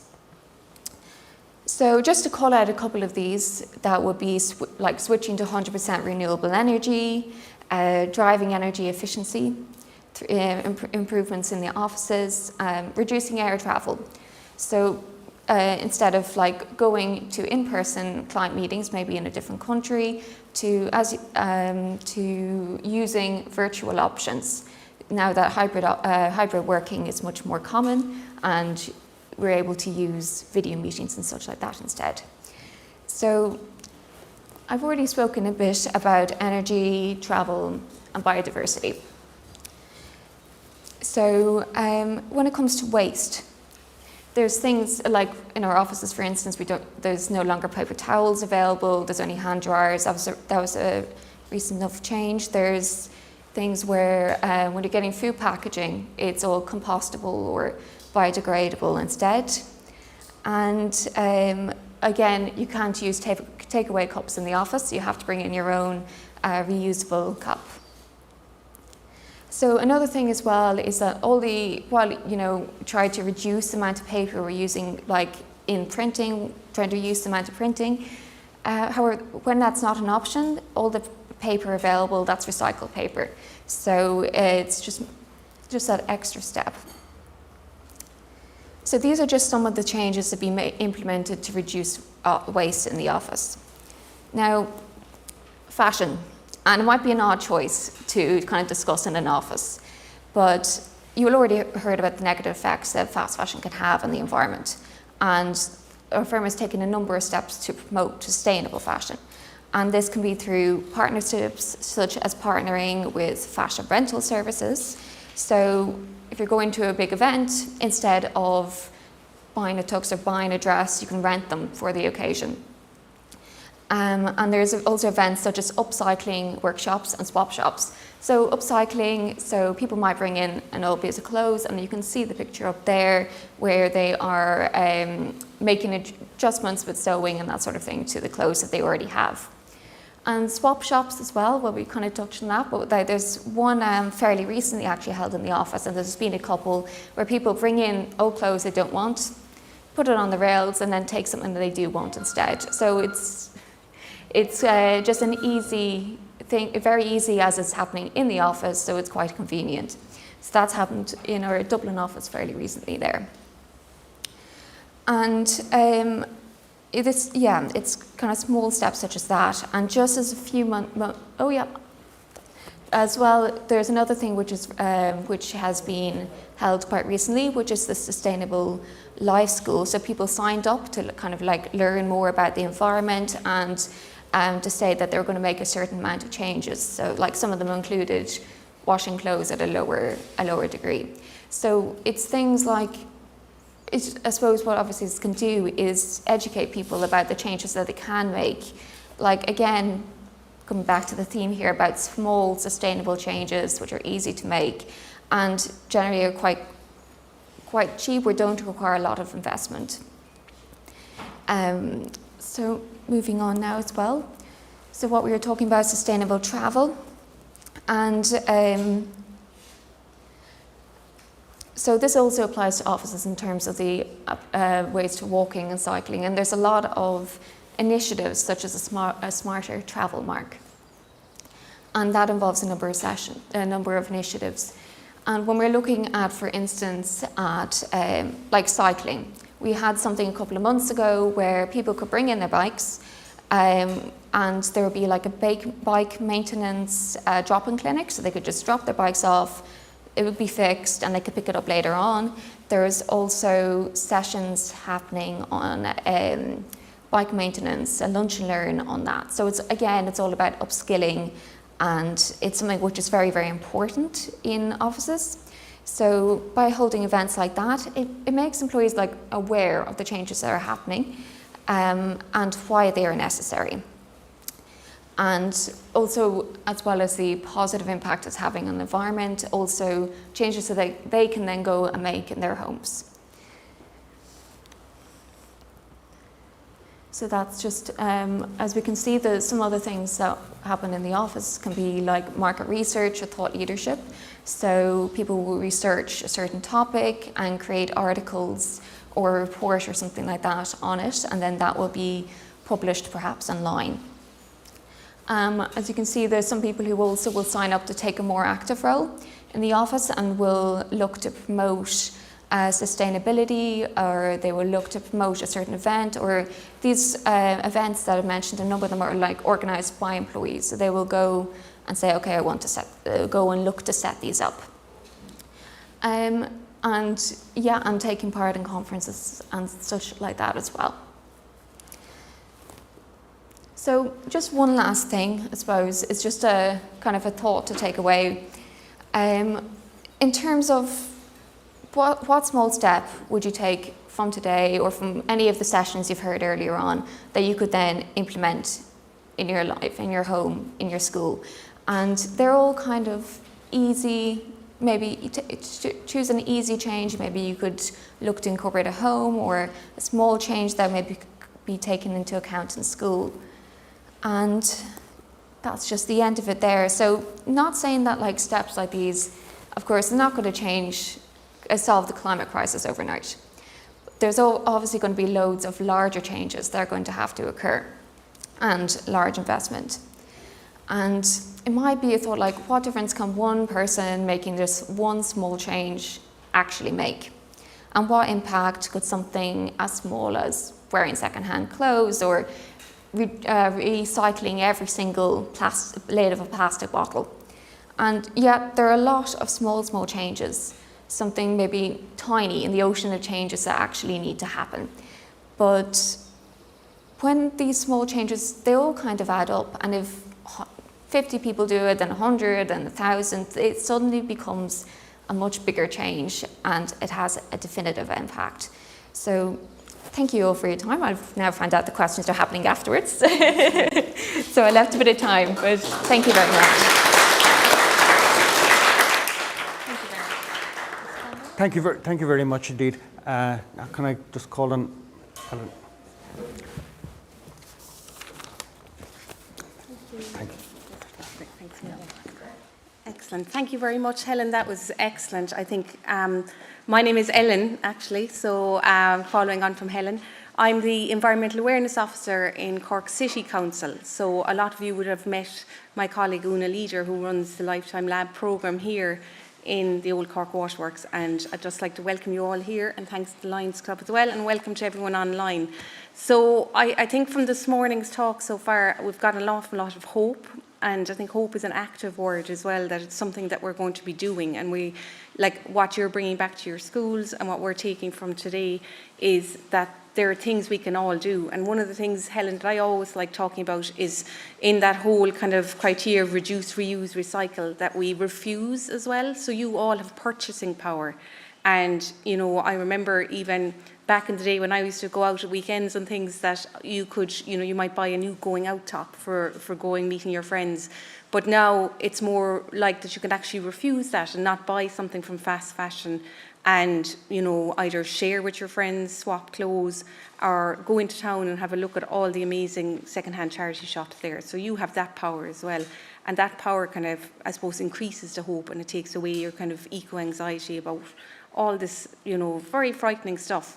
But I think that even just listening to what the speakers brought to today's event, it's amazing. You know, like I'm an environmental scientist, and I spent the first half of my career trying to convince people that climate change was real. And I used to be going to meetings and things and saying, guys, this is happening, the science is real. And now, luckily, in this part of my career, I'm at a stage where I'm bringing people with me and saying, this is what we're going to be doing about it, and this is how we're going to try and kind of mitigate against the effects. So that leads me on really nicely to another action person, an action man, I'd say, is it? So Dara Glynn is our next speaker, and he's the principal of the CBS Primary School in Ennis and has a really interesting tale to tell. And Dara has a degree in environmental science as well, a postgraduate diploma in primary education and a research master's in health education. And as I said, he's the principal of the CBS, which is a large school in Ennis, and has taken on some amazing challenges and I think turned things around. And without further ado, we'll get Dara up to give his talk. Thank you.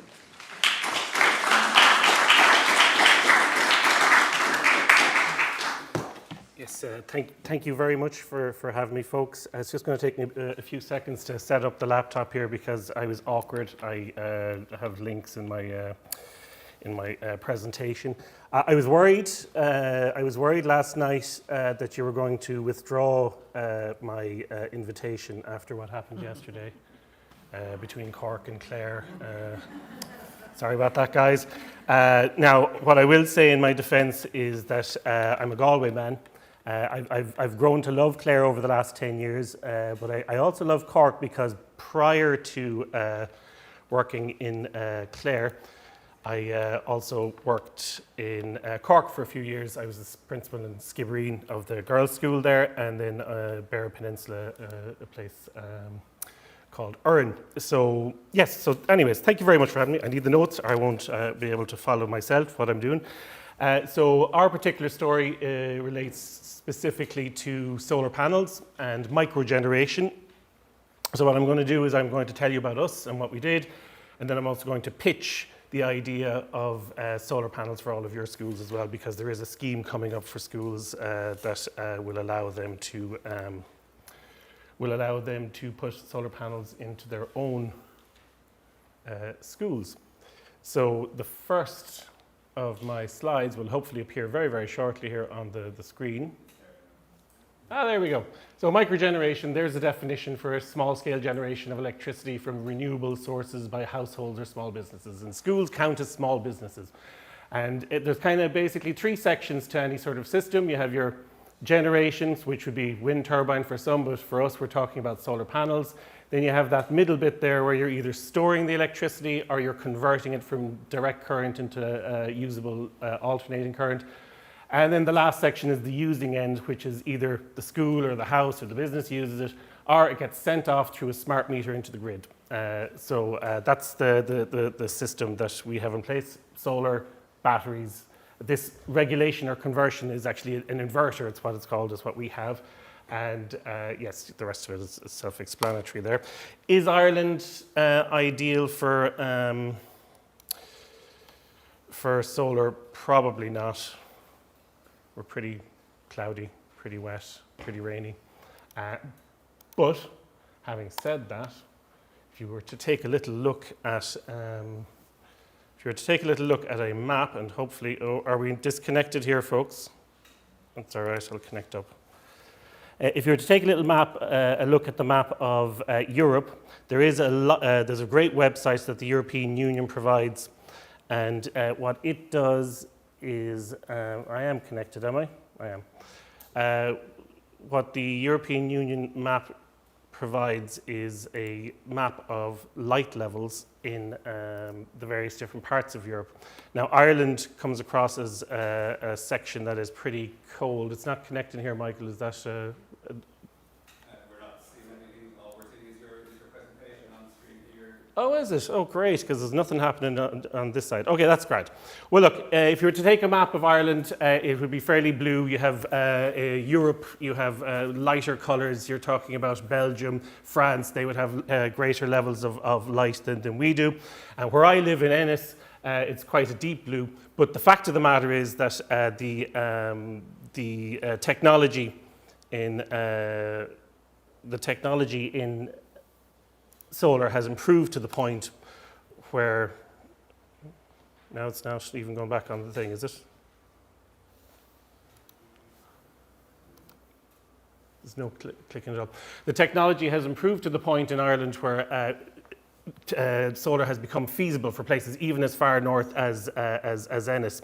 There are parts of Ireland that actually have very, very good very, very good light levels, and in fact quite nearly as good as what you might get in places like Brussels or Paris. And one of those places that has really excellent light levels is West Cork.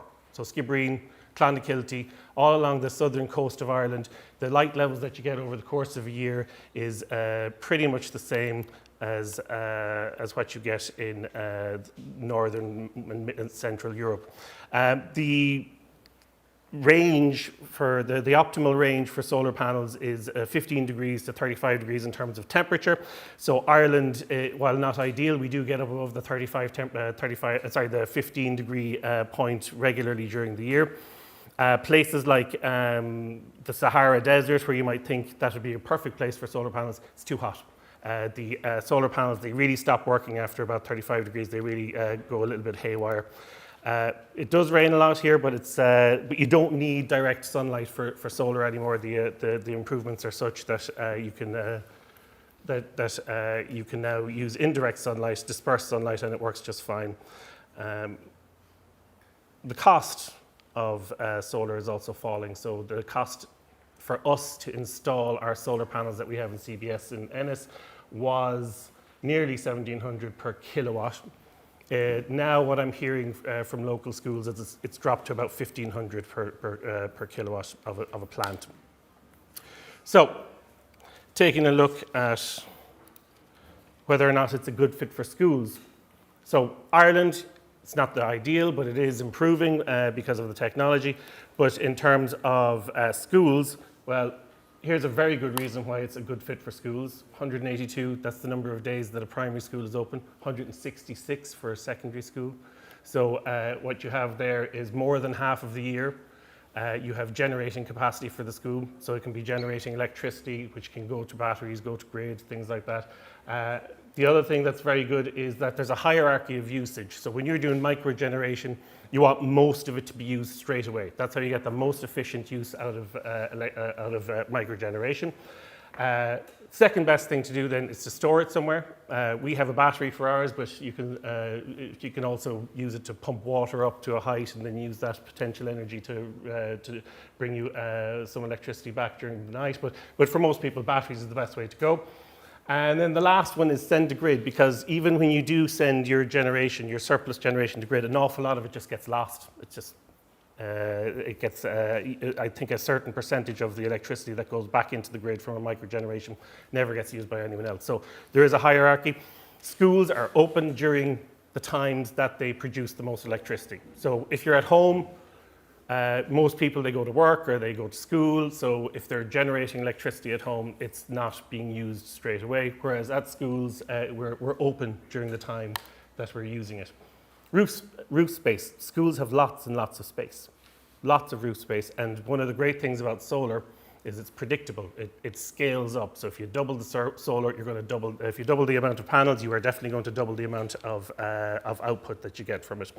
And you're not limited either to the school roof. You can also use the shed, the gym, shelters. You could even just put it on the field. You know, if you have a bit of space, you can just plonk it down. So it really is very, very useful in that regard. Very flexible. It's low maintenance. There's no moving parts in solar. A wind turbine, there are mechanical bits to it. They need maintenance. Sometimes they break down. Solar just sits there. It doesn't cost you anything once it's put into place. About every 4 or 5 years, you have to wash them down. That's about it. We haven't gotten to our first wash down yet, but that'll happen in the next couple of years. It does allow you also to budget. So once you know after your first year with solar how much of a reduction there is in your electricity bill, you can actually then, as a school, budget for your future spending.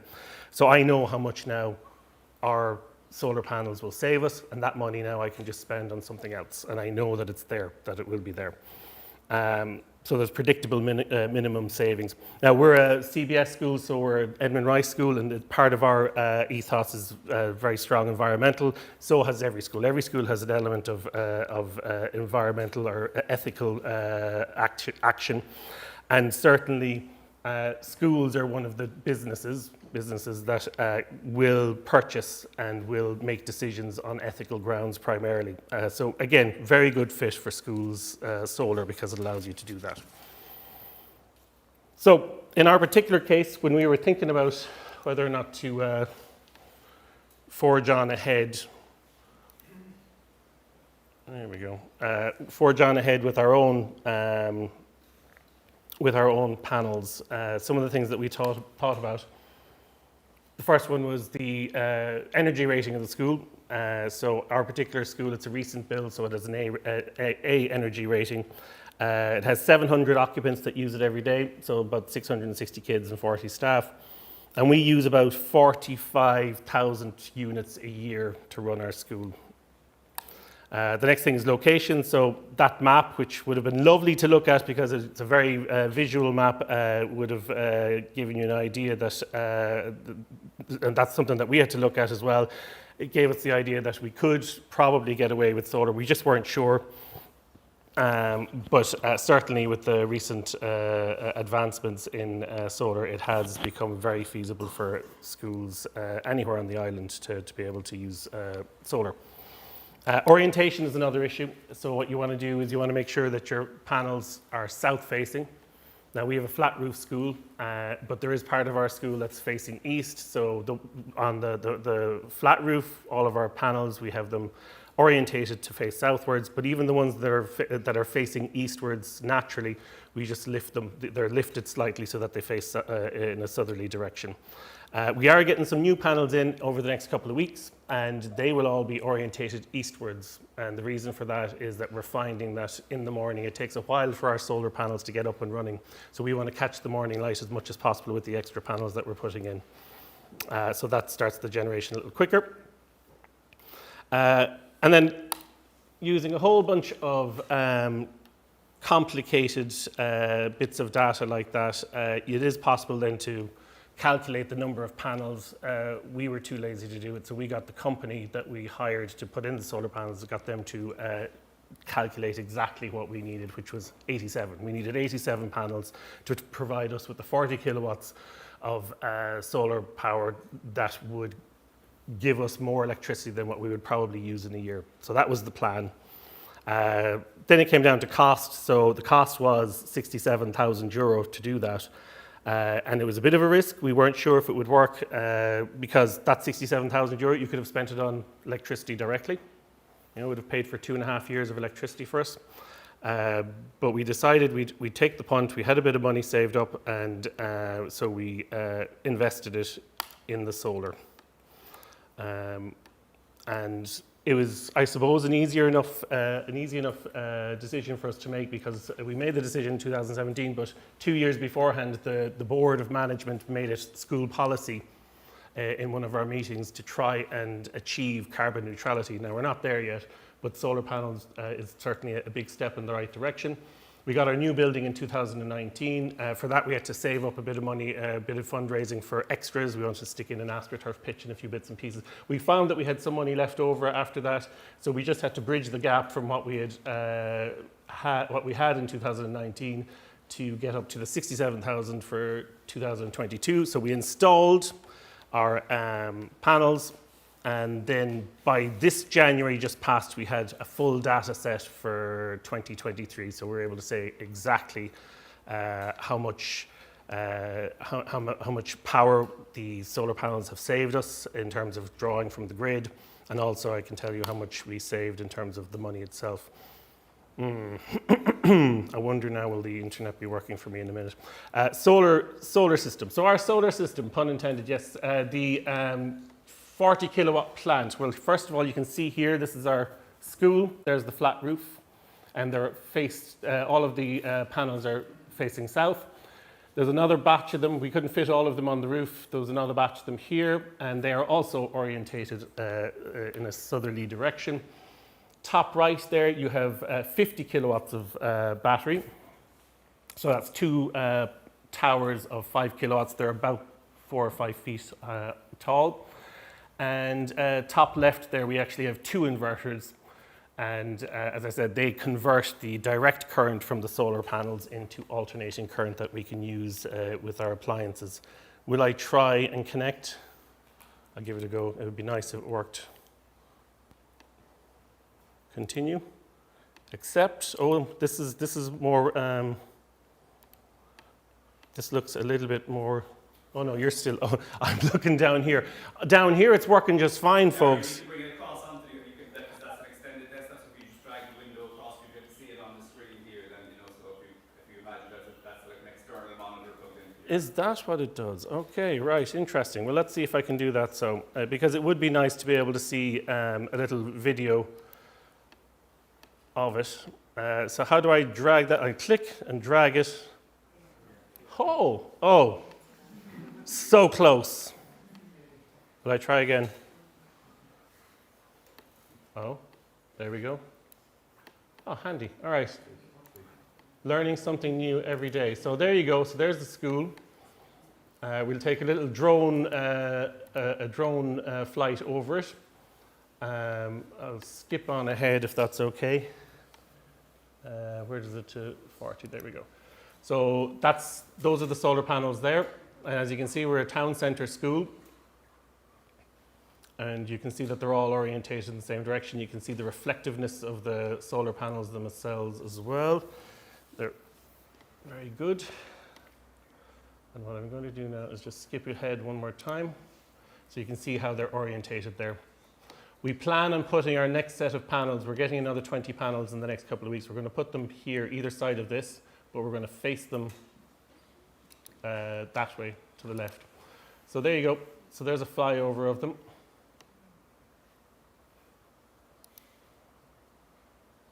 Let's get back to this. So yes, it's a pretty neat installation. You can't actually see them from the side. So anyone who walks into our school, they wouldn't actually see the panels at all. Okay. Right. There we go. There's the data for 2022. So as you can see there from the data, the blue is our production, the red is our usage. The usage stays pretty solid during the year, except obviously as we come into the summer months, we use slightly less because we don't have the lights on as much. But you can see that the production rises, and it's actually a really interesting representation of light that hits Ireland throughout the year, because what you're looking at there in January and December, the light levels are so low. Do you know when you're in the house and after a while you just kind of get used to the light and just feels like normal light, and then you might step outside and there's an adjustment needed as you get your night eyes back, or the other way around if it's you're used to the darker inside and then you step out into the sun in the middle of July and it's glaring. Well, that's sort of what happens over the course of a year, because as you can see there, 6, 7, 8, that's June, July, August, that's how much light is hitting the country. Even on cloudy days, it's brighter than it is during the winter. So it's just interesting to me that that's how it looks.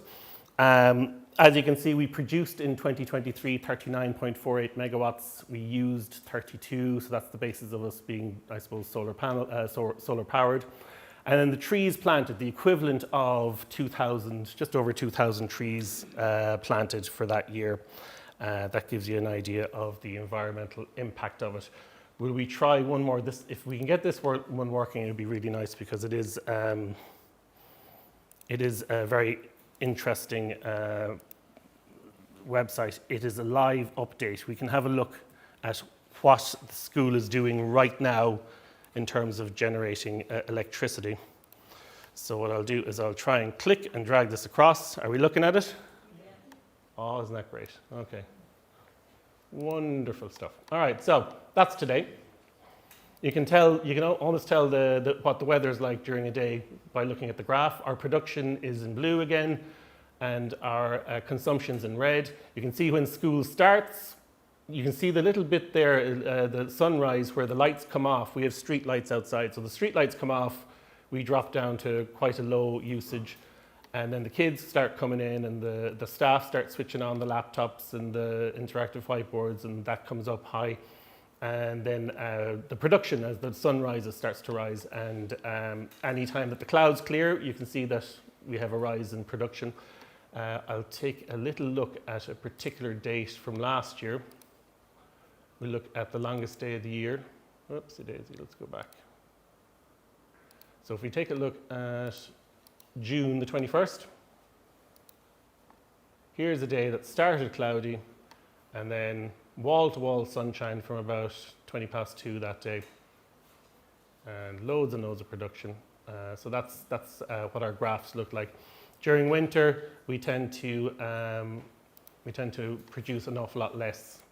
So let's go back to January and pick a date there, 20th, let's say. No data. Oh, wait, that's 2020 or 2023. We should have data for that. Anyways, never mind. We'll go down here. This is what's happening right now.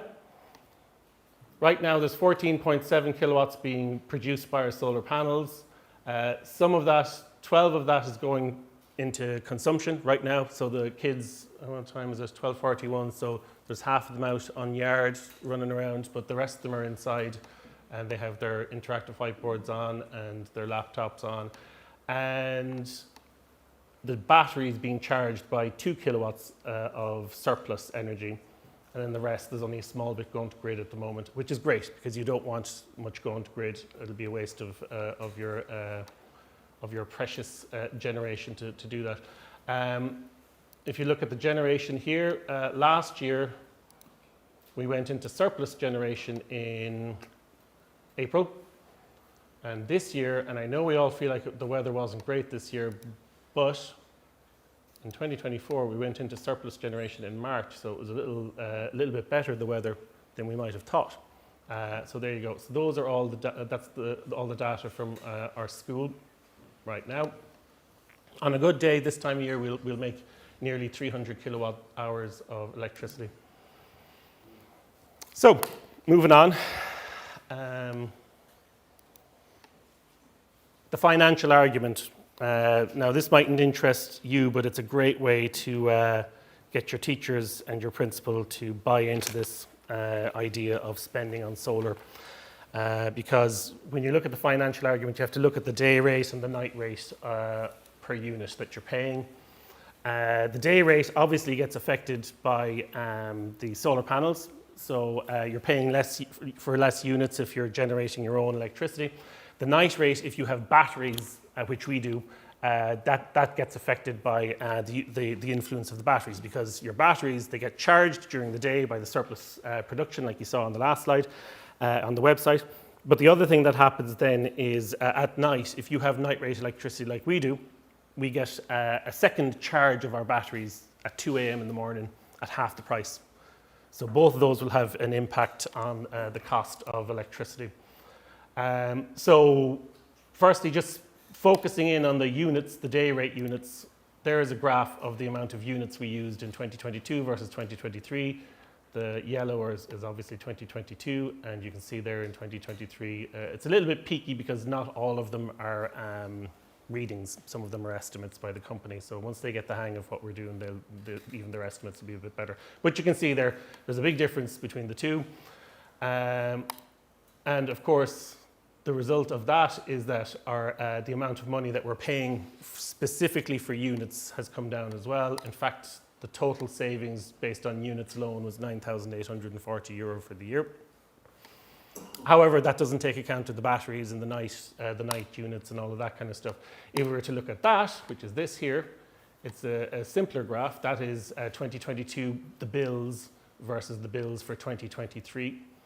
And the savings in total, and it's not like the extra bit that we saved isn't all about the batteries. We also did late in the year change our contract, but the total savings, 14,000. Okay, so we dropped from 26,000 down to 12,000 a year. So that means I can budget at least 10,000 a year extra to spend on books, laptops, whatever I want, school tours, this, that, and the other. It's great. It's mighty stuff altogether. Okay, so there is a strong financial argument. I do hear the one pushback I get regularly about solar panels is the mining. So you have to mine for the minerals to put the solar panels in place for production. And it's unavoidable. It is true. You know, mining does cause, it's 5 times the minerals extracted for an EV car, 9 times for a solar power plant. It is a problem, but it's not an existential problem. It is not going to end society like global warming could theoretically do. So here's another graph or another bit of data to weigh against that, which is if you have a look, solar power 41 grams of carbon dioxide per kilowatt hour versus oil, which is between, depending on how you read it, 12 and 28 times worse than solar power. So oil, where we get most of our electricity from, or until recently anyways, is particularly bad. Top of the class, just for your interest, is hydropower. So if you live beside a river, we do. We're looking at that as a possibility down the line. I don't know if anyone's noticed nuclear power there. That's a whole different conversation, I'd imagine. But for atmospheric pollution, nuclear power is even better than solar. But solar is where we went, and solar has saved us loads of money. And as you can see there, it's also a hell of a lot better for in terms of global warming. Can your school be fully solar powered? Yep, totally can. Again, solar power scales up very predictably, and but it's your BER, it's the energy rating of your school that'll really determine how much it's going to cost. But really, there's a big picture issue here, and this is the last thing that I want to really pitch to you, which is all of your schools, all of the primary schools and secondary schools in the country have been offered to take part in this scheme where they can put a 6 kilowatt, basically a starter plant, up on the school for free. So the Department of Education is going to pay for it. It's costing, from what I'm hearing in Clare, it's costing between 8,000 and 12,000 euro to put on any particular school. That boils down to orientation of the building and the type of roof that they have and things like that. But 8,000 to 12,000, but that's a 6 kilowatt plant times, if you take all of the primary and secondary school, that's 4,000 schools. So that's 4,000 times 6 kilowatts. And again, these are just starter plants. Your schools can expand on them if they want to. But times 4,000, that's the equivalent generating capacity of 1 million trees a year. If every school in the country just sticks one of these, which they're getting for free, up on the roof, that's how many trees per year every school in the schools collectively will save. And it's free. And the very final thought that I want to put to you in relation to that is, if your school puts this up on their school building, just this one, and not even having to go the full 40 kilowatts like our one, but if they put that up, and if they were to just take the savings are going to be 1,500 to 2,000 euro off the bill every year for any school that puts up a 6 kilowatt plant. If they were to just take the savings alone and reinvest that into solar, in 15 years they'd have their own 40 kilowatt plant. Without ever having to spend a penny of school funds, you could just keep expanding and expanding, and the length of time it takes to expand would shorten by a few years every time that you wanted to expand your solar power plant without ever having to dip in, and all of the environmental good that would do. So that's it. That's my bits and pieces, and thank you very much for listening.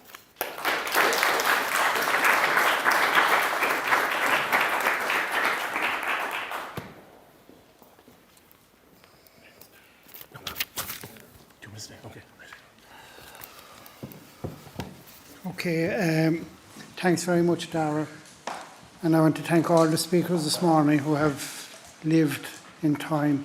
Just to say as well, in regard to Dara's presentation, there is actually a hydropower plant across the road from here where electricity is generated and it's uploaded into the grid.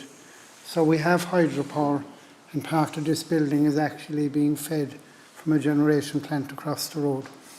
So that's my job finished for today. And my next job now is to introduce Philip O'Neill, who has been very involved with us in organising this event throughout the year. And Philip is from Kilkenny Lions Club. So Philip now will take the questions and answer session. And then finally, he'll ask our District Governor, Kevin Harty, to close the event. Again, all of you here and all of you online, thank you very much. And I hope you've learned some bit from it this morning. So thank you.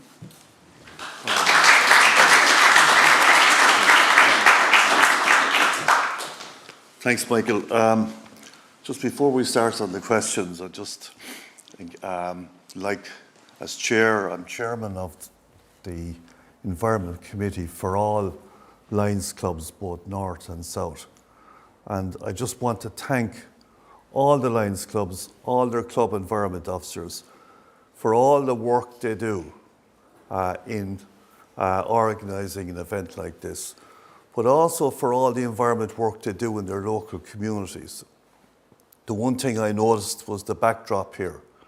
Lions clubs, we serve our local communities throughout the country, north and south. We help and assist people and their communities. And one of those ways of doing it is environmental projects. And I think it's great to see the backdrop here where it says, we serve. We serve our local communities. That's what Lions is all about. There's nothing in it, we're all voluntary. We basically put back into our community what we've got out of our community, whether it's through our work, through our families. So that's just a small little, I suppose, promotion for the Lions clubs. We'll now do the questions, and we're tight on time, so we have to keep to about 5 minutes per speaker with the question and answers. And the first set of questions, they come for Helen Moriarty as regards, and they come from Mount Mercy College, and they come from Rita Ferreira, Faye Welsh, and Ava Daly. And we'll start with Rita Ferreira. What more can be done about sustainable fashion? Yeah, that's a really cool question, and some of it I've kind of covered there earlier as well, but I suppose things such as maybe just educating yourselves about just the fashion industry generally, and also a number of, like, you probably see it yourselves in shops, but they sometimes have labels about sustainability. Again, just touching on the swap shop idea, and again, as you mentioned yourself there earlier, charity shops are a great place to get second-hand clothes, and just other locations like that. And as I mentioned earlier, there's also, like, there's can occasionally be like dress rentals shops and that as well. So. Well done. Next question from Faye Welsh. Was there any resistance from PwC staff when implementing these initiatives? No, there wasn't. In terms of like number of initiatives such as, I suppose when I said the food packaging earlier, there meant like the takeaway, specifically the takeaway like food containers. That was one of the changes. In terms of other things, there's been a really good turnout for events such as the swap shop or the various different events. So yeah, no, there's quite a lot of support, I would say, for it. Thank you. Okay, Ava Daly.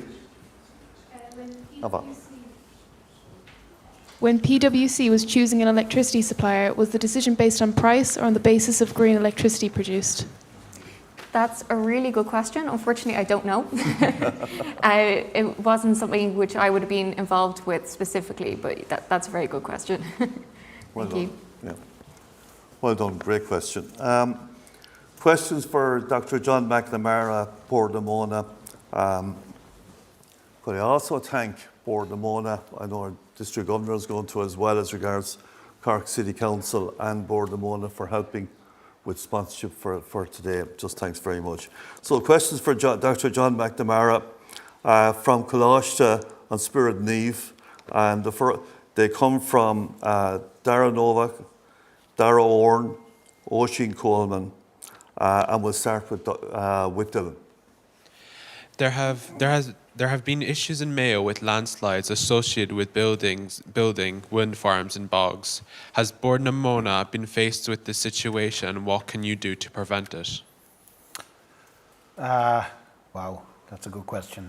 I suppose from Bord na Móna's point of view, we're kind of lucky. That hasn't been an issue for us, and I think it's more Galway was that site. It was the Derry Bryan site in Galway. There's two general types of bogs in Ireland. There's sort of raised bogs, which are in the Midlands, and then blanket bogs that are on the coastal side, or the coast, particularly the west coast of Ireland. Most of Bord na Móna's land holding, or the estate that we have, are on the raised bogs, and invariably they're flat. So we haven't had that issue in relation to any of our wind farms that we've developed, purely because of the topography or the shape of the landscape where we've developed the wind farms. And I suppose not unlike what John Slattery was talking about earlier on, before you go ahead with any sort of engineering problem, there's a lot of work goes into the design and the studies, ground conditions, hydrology, mechanical studies going in there, as well as is it a good site for wind. So I suppose getting back to your question is, no, we haven't. Again, because of the nature of where we develop land or wind farms, the land is very flat on what would have been raised bogs rather than blanket bogs. Okay, thanks. Dara Oren. As a company, is Bord na Móna on track to reach the 2030 targets? Roger. I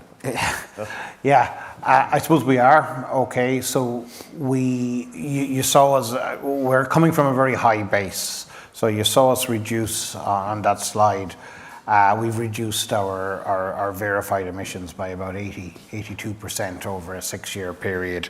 I think the targets, help me here, Helen, it's 51% reduction by 2030. So that was a 2022 target. So there's an argument to say, yes, we've achieved it, but we're certainly not sitting on our hands or sitting on our laurels. We have a lot more development both onshore, and we're dipping our toe, no pun intended, in the water and offshore. And then, as I said, on these concept of energy parks, where not alone will we be bringing down our emissions, but we'll be helping other players in the economies to bring down their emissions by bringing renewable energy, and be that battery storage, possibly even hydrogen, biogas, to the sites for companies, as well as directly into the grid for general consumers. So I suppose the answer to your question, Darren, is yes, we have, but we're not stopping where we are. We want to continue on. Okay. Oisin Coleman. What are the planning procedures for building wind farms and solar farms? Oh God, I could take off my jacket and start here on this. It's probably a 7 to 8 year time project for a wind farm, from site identification. Then if you have a great wind site, the next thing that you need is, will there be wires there or grid there? And then after that, you do your ecological environmental studies, be that bird studies, water studies, breeding bird studies, archaeology on the sites. There's a lot of archaeology on some of the sites in the Midlands as well that have to be taken into consideration. Then you will carry out an environmental impact assessment, an appropriate assessment for ecology and biodiversity, and then you get to a stage where you're ready to lodge a planning permission.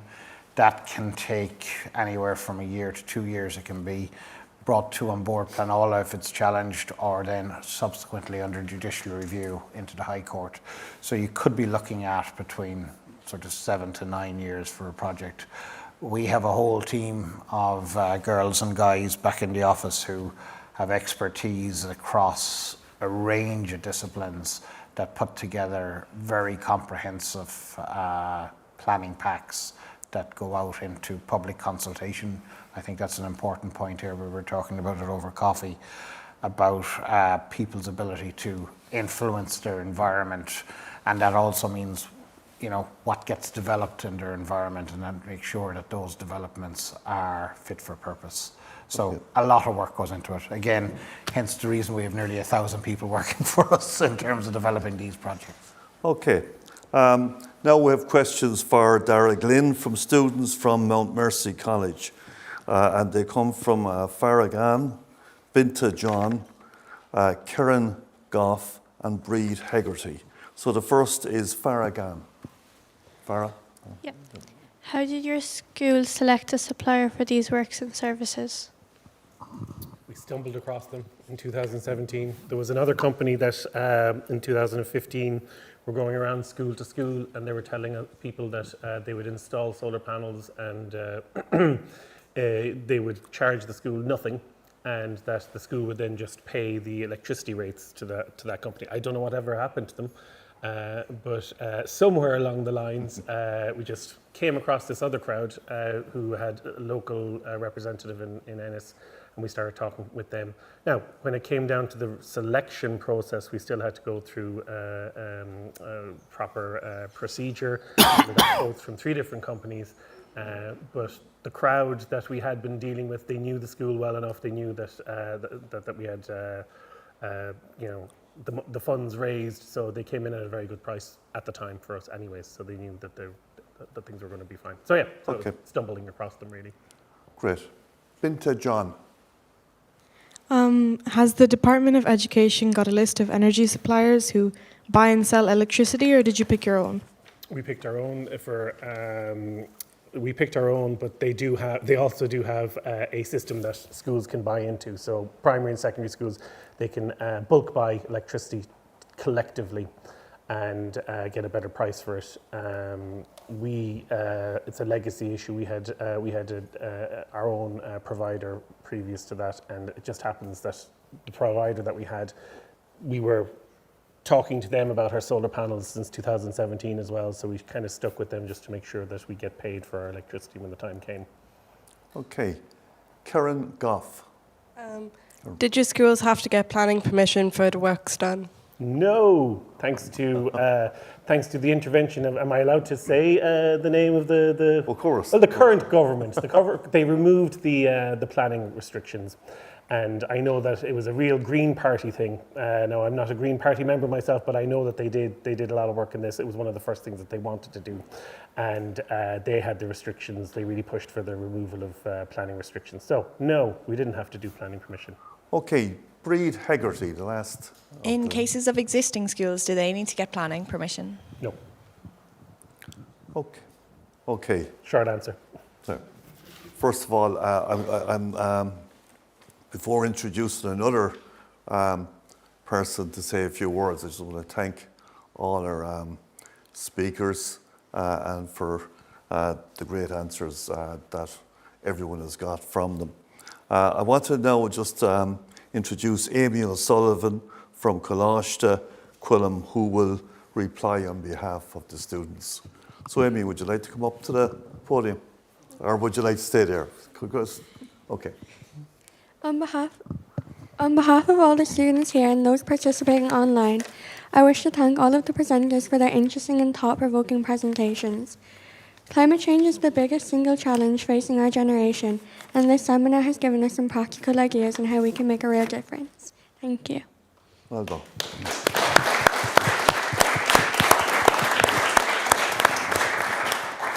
Well done, Amy. We're now coming to the last speaker. It's been a great morning. Michael O'Brien, who handed over to me, has done a brilliant job. And I'm now going to introduce Kevin Harty, the District Governor of Lions Clubs of Ireland, who leads close to 2,000 club members across the 89 clubs across the island of Ireland, north and south, to deliver the closing address on our climate change online event this morning. A consulting civil and structural engineer by profession and a member of Cork Lions Club for the last 20 years, Kevin has a keen interest in all matters relating to the environment and has been a strong supporter of the district environmental team and the delivery of environmental projects by clubs across the country over his year as our district governor. The one thing I can say, just as chairman of the Environment Committee, I just want to reiterate that he has been a great supporter of environmental projects by all clubs around the country. And I'm going to keep talking until that phone goes.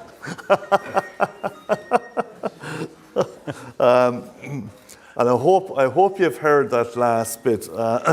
He's a consulting civil and structural engineer who has been involved and been a big supporter of environmental projects all through his year as district governor. He has encouraged clubs to engage and interact with youth in their communities, and he's been a strong supporter of today's event. I have great pleasure in inviting Kevin Harty, District Governor of the Lions Clubs of Ireland, to give the closing address. Thank you.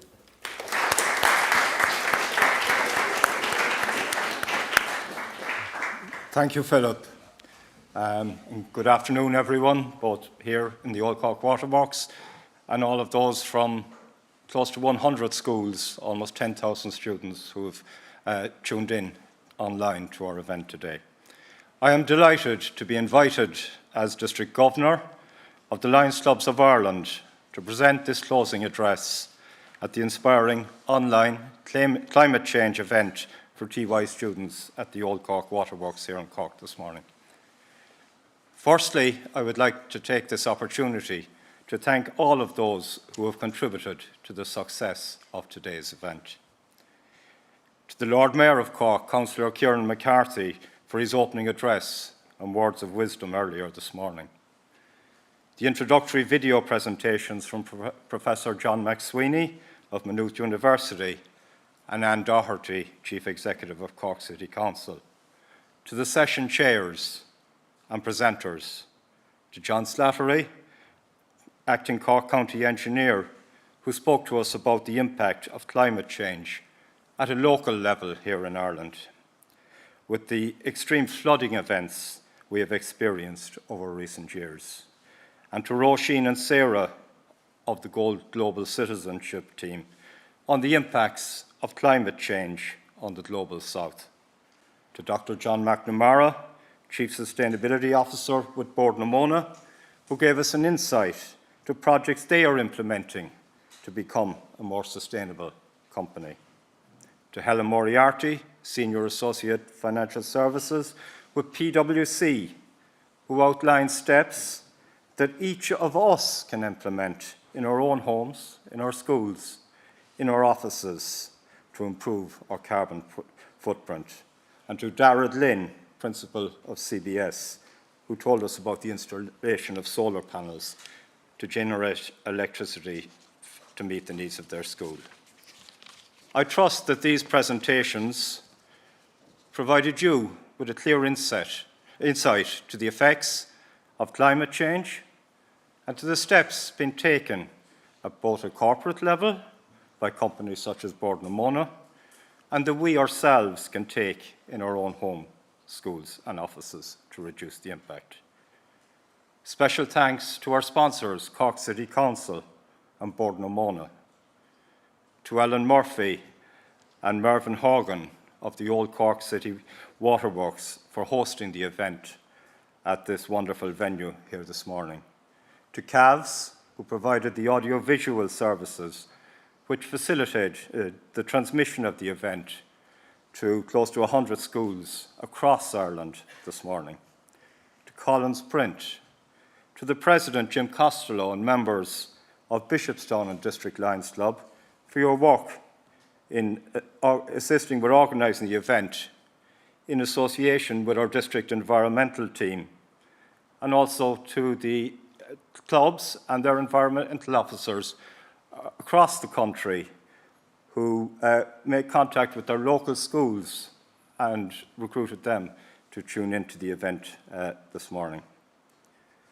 I would like in particular to say thank you to Michael O'Brien of Bishopstown and District Lions Club, whose brainchild today's event was, and for his enthusiasm and hard work over recent months with the assistance of Tony Joyce of Kilkenny Lions Club in realising that dream and ensuring the success of today's event. Finally, of course, I would like to thank the schools and transition year coordinators who answered the invitation to participate in today's events, and to all of you transition year students, both here in the venue and who have tuned in, for your intention and enthusiasm in the presentations today. As Philip mentioned, I have the honour this year of leading to close to 2,000 members of 89 Lions clubs across the island of Ireland. And we are all members of Lions International, a global organisation with over 1.4 million members of 48,000 clubs worldwide. This empowers us as Lions to make an impact and assist those in need in our communities at a local, a national and an international level, when such needs arise. Through our international foundation, and given our strength as a global service organisation, we have the strength to react and provide disaster relief and humanitarian relief in response to natural and man-made disasters and other humanitarian crises as they occur around the world. Globally, as Lions, we have 5 key focus areas or global causes which we identify with. These include vision. Lions have a long history of assisting those who are visually impaired and in assisting with reacting to sight-related diseases such as river blindness.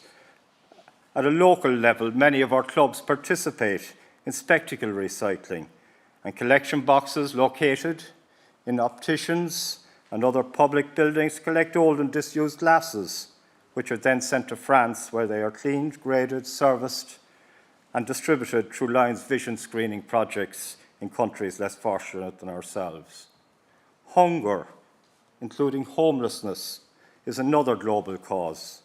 Most of our Lions clubs participate in Christmas food appeals, as well as other homeless projects.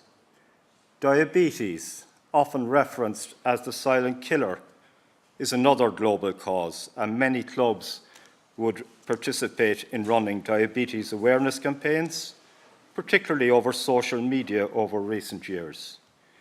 Childhood cancer, another Lions global cause, and here in Ireland, our Lions clubs partner with Childhood Cancer Ireland in the south and Daisy Lodge in the north in raising awareness of childhood cancer and fundraising to improve facilities in hospitals for children and young adolescents being treated for childhood cancer and their families. And of course, in the context of today's event, environment is also another very important and significant Lions global cause. As Philip mentioned, Lions clubs across Ireland participate in a wide range of environmental projects, such as tree planting, beach and river cleanups, biodiversity projects, invasive species removal, recycling projects, such as the spectacle recycling I already mentioned, and tools for solidarity, where items such as sewing machines, tools, bicycles, and electrical items are collected, repaired, serviced, and sent to Africa, as well as more ambitious environmental projects, such as the installation of solar PV panels, similar to the ones outlined for the CBS, which have been installed in a number of Lions sheltered housing projects, and even a peatland restoration project being undertaken by Lions Club in Tullamore. Many of these projects present an excellent opportunity for young persons, such as yourselves, to engage and partner with your local Lions Club in implementing these projects. Lions have a very strong interaction with youth in our communities, including both primary and post-primary students. Such projects include an annual peace poster competition for children aged between 11 and 13, a district youth football competition for under-14s for both boys and for girls' teams, and a young European Young Ambassador competition for post-primary students between the ages of 15 and 19. As I said, Lions clubs present a fantastic opportunity for young people, including transition year students such as yourselves, to volunteer and partner with us on projects and make a difference in your communities. I hope that for many of you, today will only be the start of your engagement with Lions clubs. I invite you to make contact with your local clubs and explore what opportunities there may be for you to partner with them on projects such as the environmental or other projects that may have been of interest to you. Today you have heard about the effects of climate change and steps being taken to reduce its impact. Lions clubs can empower you to volunteer and participate in projects within your own communities which can reduce the effects of climate change.